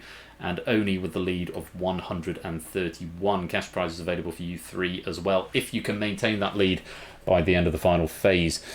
It's Sotley, 650 in your bank, and that's the end of phase 4. So, you've seen all but one of the questions that are going to come up, and you don't have to answer any more. How do you feel you've done? I think I've done all right. I'm sorry, I think I've done all right. Yeah, this is the end games where it kind of comes down to have I picked the right questions. Absolutely. And can you judge the Hive well enough on the questions that you've left? That's the big question. It all comes down to here. So 650, which very quick maths, and I can't remember how many you got right. I think you got 9. We'll find out in a minute. 650 times 5, potentially £32.50 to leave with if you can bank out the max here, plus whatever your underwrite is, which is, I think, probably another £1. So you're looking potential maximum of around £32 to £35. But there's 4 more very important decisions you need to make before we can bank anything out. Let's go to the final phase. So, we've split that 650 evenly among 4 options: 66, 97, 162 and 325. Works out at 10, 15, 25 and 50% of the total. Obviously, the easier the answer is, the less money you get, starting with 66. You've answered quite a few questions correctly already, though, so we are going to underwrite anything you win tonight by 100 points. So, guaranteed 100 points, which means you're guaranteed £1, which is nice. Yeah. But we want to give you a lot more than that, and we want to add some points to that. It's the 3 and the 4 where the big money is, but we've got to get up there first of all. At this stage, or this phase, I should say, you need to predict how the Hive will react in reaction, or in relation, I should say, to the other answer that they've given. We're going to give the Hive one question that no one has seen, not even you, just me, and that will set the benchmark. From there, you need to guess higher or lower than each of the percentages on each of the given questions. If you guess correctly, we give you the cash value. If you don't, we don't. Simple as that. So this first question you're not going to get to answer at all, and this is just for the Hive, and for every question in this final phase there are 5 options. So Hive, over to you. Which of these shows aired earliest in season 6 of Game Night? Here's the meta question. 5 options: Cryptex, Bidding War, Data Leak, Red Herrings, The Escape Artist.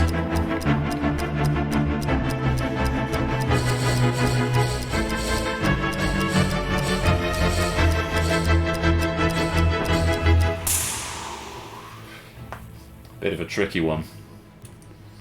27 players answered. Any idea at Sotley? You were talking about it with Odie on Discord earlier. I want to say Data Leak, but I could be wrong. Correct answer is... Yeah, was talking about it with Oni. It bookmarked the season's first, one of the earliest packs, because it was a new game that just managed to get into the schedule, and of course it pretty much finished the season as well. Last community written pack. Data Leak was the right answer. How many players, though, in the Hive gave that as the correct answer?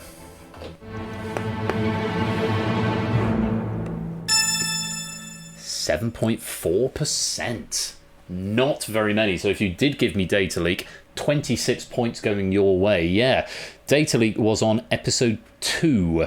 Red Herrings was episode 4. Red Herrings is the most popular answer there. That was on episode 4, and that was where I had my appendix trouble midstream. But that was the most popular answer there. 59% going for Red Herrings.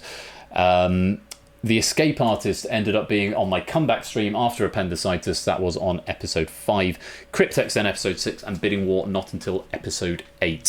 So 7.4% is a very, very low benchmark, which is good for you because it means you should have a lot of leeway on how the next question goes. But for the next question is out of your hands, let's put it to the Hive. Which of these groups on the periodic table contains the most elements? It's the one from phase 4. Hive, 5 options. Post-transition metals, alkaline earth metals, reactive non-metals, noble gases, or lanthanides?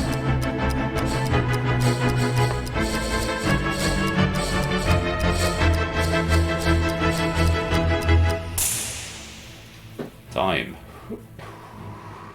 Okay, so how's your periodic table at Sotley? Rubbish. What would you if you were playing this, which you're not, but if you were, what would you go for? Lanthanides. I think they're at the bottom separately for some reason or other. But yeah, I don't know. No, lanthanides would have been correct if you'd been playing. The question is, do you think the Hive know this, or more specifically, how many of the Hive, of the 28 who answered, do you think know this one? Well, I think the first question, I think 2 people got it right, and I'm going to trust there's more than 2 sciencey people still awake. So I'm going to say B. More people said it. Let's lock it in. How many people said lanthanides? Good decision, 39.3%. We've added 66 points to your total. And if you did give me lanthanides, then we'd give you 18 points in the Hive. Yeah, 40% just shy going for lanthanides. 14 lanthanides, 11 reactive non-metals. There are 9 post-transition metals, 6 noble gases, and 6 alkaline earth metals. Good decision. And Hive, very well done if you got that. 166. Let's see if we can go a little higher. Next question. Which of these social media platforms has the most monthly active users? 5 options, Hive. Twitter, Facebook, Snapchat, TikTok, or Instagram?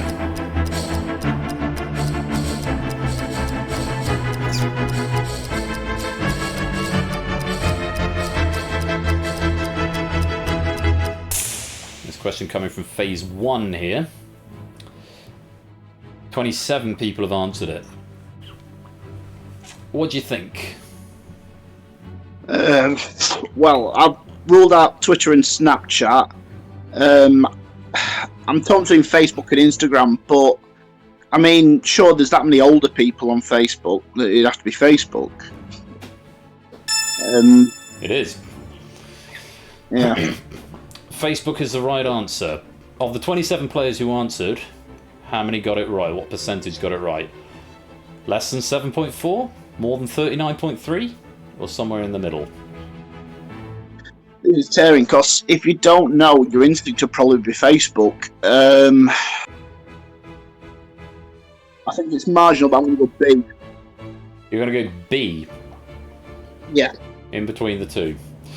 Okay. Yeah. How many people said Facebook?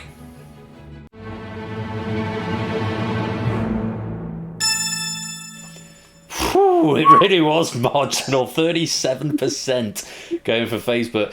I have to say, honestly, I see the stats before they're put on the screen. I would definitely have gone C for that one. But very, very well played. 97 points added to your total there. Yeah, 37% going for Facebook, 25% going for Twitter, 29% going for TikTok, 7% going for Instagram, nobody going for Snapchat. But yeah, Facebook the most popular, going back to phase 1, 2.91 billion, followed by Instagram, 1.2 billion, TikTok 732 million, Snapchat 528 million, and Twitter 396 million. So Facebook by some margin was the correct answer. But on the plus side, you've made the correct decision. On the other hand, you've left a very, very narrow gap, which you could see as a good thing, because it means the second and third percentages are virtually the same. But on the other hand, if you get that fringe case where it ends up falling between the two of them, if the new player enters, then could have some drama on our hands. But for now, you're up to 263 points Let's go to question number 3. Which of these albums was released earliest? Phase 2 question. 5 options, Hive. Colour by numbers, Sleepwalker, The Number of the Beast, Whatever You Want, Heart Like a Sky.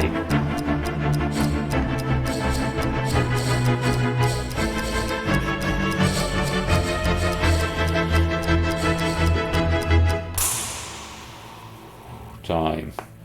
Looks like there's not as many answered this one. 25.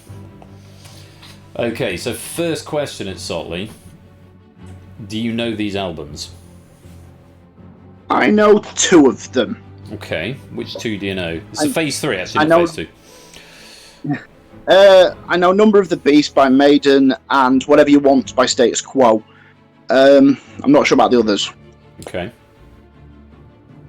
But I would not be able to... I put Whatever You Want before Number of the Beast, but that doesn't really affect the rest of it. Yeah, I'm not sure. I'll reveal the right answer. I can't give you the rest of the details until after you've committed to a decision, but the correct answer is Sleepwalker. Now, based on the fact that's the correct answer, I can't tell you who they're by until after the question, but how many do you think played B, Sleepwalker?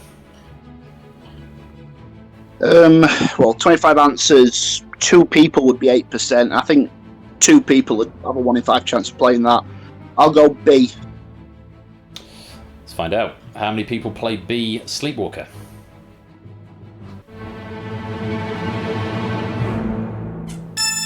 Good decision. Slap bang in the middle. 16% going for Sleepwalker. Sleepwalker by The Kinks, released in 1977.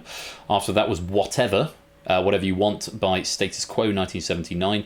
Number of the Beast, 1982 by Iron Maiden, so your instinct was right. Colour by Numbers was a 1983 album by Culture Club, and Heart Like a Sky was a 1989 album by Spandau Ballet.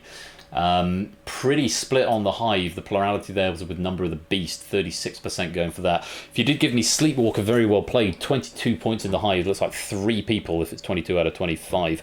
No, maybe 4 people because it's 21 plus because you get +1. 16%. It's going to make this last one difficult. I don't think we've ever seen anybody get the 4th question or the 5th question in the final.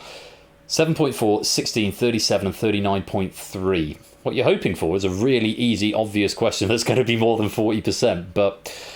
Yeah. Can you remember what the last question was? Kings. Which king was crowned It was earliest, King. I think. Latest, yeah. English monarchs Latest, crowned yeah. latest. So, we'll see where that leaves you, but you've got quite a narrow gap to try and fit it between. You've got 425 points, which ties you at the top with Jack. If you can answer this one, though, it's going to be a big cash reward, and it's going to be top of the leaderboard. Good luck. Hive, it's all over to you. Which of these English monarchs was crowned latest? 5 options. Here they are. Edward II, John, Henry III, Richard II, William II.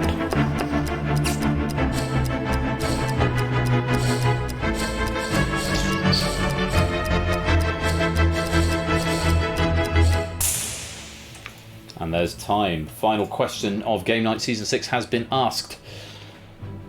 How's your English history? Yeah. I can rule out Richard II because he came straight after Richard I. John were 1200s because Robin Hood. Henry. I'm not sure about the others. Oh, I can tell you. William, Sorry, I don't know. Well, if I were guessing, I'd guess William, but I don't know. Okay, well, I can tell you the correct answer is the one you ruled out, Richard II. Oh, okay, that went well. Yeah, Richard II was the latest of these monarchs, but how many in the Hive went D, Richard II? And where does it fall on our timeline? Let's play the elimination game, patent pending with Topper. Are there any that you can definitely rule out? Right, doing a bit of brief maths. One person is just under 4%. I think more than 2 people will have got it right, so it's not A. Okay. between 16 would take you up to 4 or 5 people. That's plausible. It's not going to be D. The margins wouldn't work, and I don't think it'd be E. So I've narrowed it down to B or C, basically. Okay. On the metric that it's the largest percentile group, I'm going to go for C. You're going to play C, between 16 and 37%. That's the biggest range, so we'll have to go for that. For all the marbles, then, how many people said Richard II?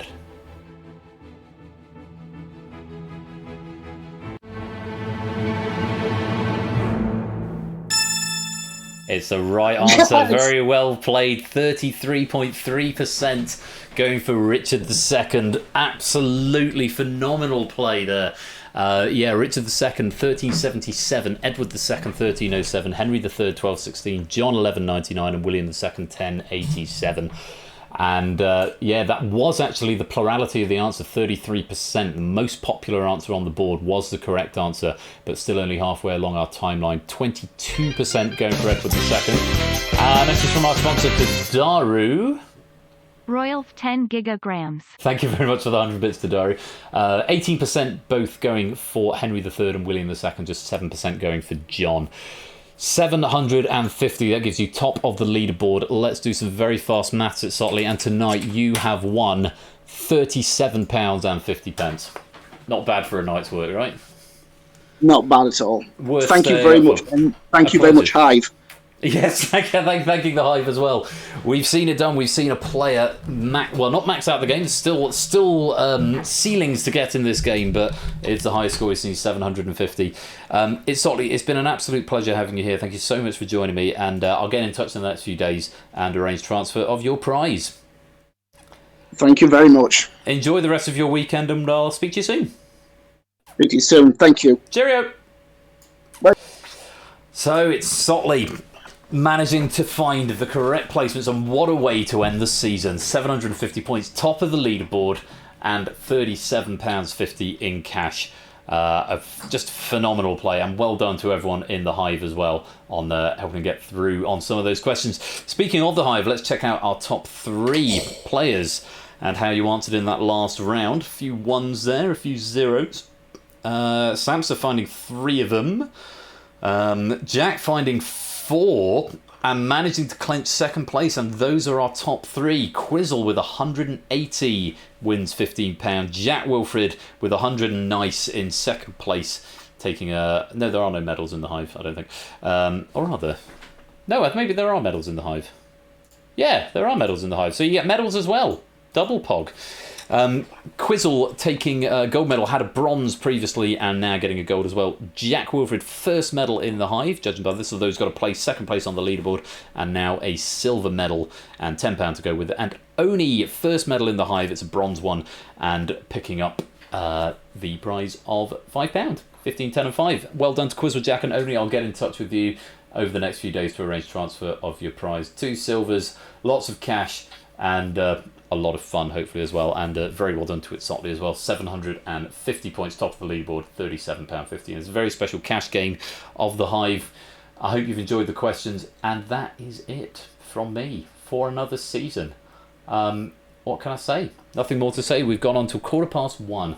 Very late stream. 2 streams, in fact, because I needed to restart my computer and then found out I didn't need to restart my computer. But that's the way it goes.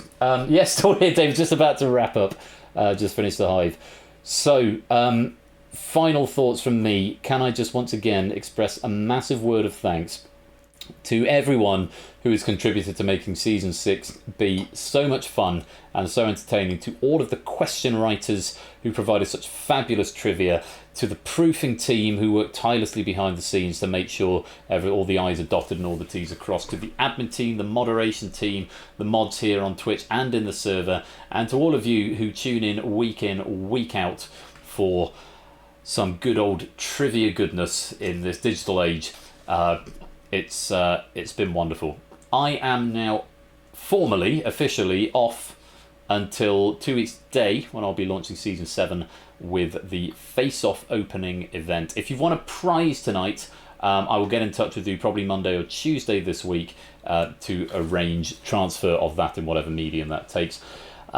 You have got another 2 days to get your applications for Face Off in. I can actually just drop the screen now. I will post that once more into the server. If you want to take part in Face Off, the rulebook and the application form can be found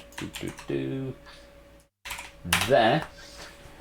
Applications will close on Monday. The tournament will start 2 weeks today at the start of Season 7. Thank you for the kind words, David. That's really very kind of you. Season 7, 2 weeks today. In the interim, Bash is here next week with lots of things. What's Ash got on next week? 15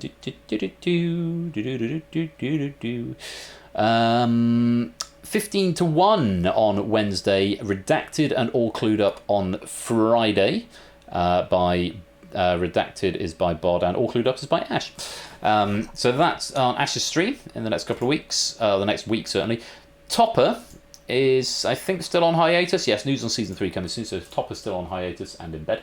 I am still going to be around doing streams. I'll be in the Discord server, but I'm probably going to do a longer stream on the 2 Tuesdays, because that's where we're going to make a game in 12 hours. It might be using buzzer.dev, it might be a new Twitch game, it might be a standalone non-related to quizzing thing, but I'll be doing it all on stream, and I'm going to make a game within 12 hours, which will be a huge amount of fun. So probably Tuesday, maybe 6 till 11, 6 till midnight. I've got 12 hours to make a thing. So if you want to come in and chip in on that, there is a thread going in the Discord server, which you should definitely come and join as well.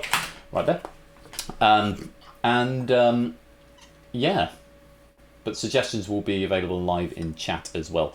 I will add these pennies that you've got here to the opening of Season 7, as well as the first half of the data leak points pennies that you got, just so there's something of a stomach lining going into Season 7. I'll have to do that manually because all the scores are going to be reset at this point when I reset the table. And then we'll do it all over again for Season 7. Face-off tournament. Get your applications in the next couple of days. And I will see you for some chill streams on Tuesday. I'll probably be floating around on bashes as well, although my mum's coming down on Wednesday, so I don't know sort of where I'll be. Anyway, it's been a great season. Thank you again, everybody, to everyone who's contributed in whatever way to make Season 6 so much fun.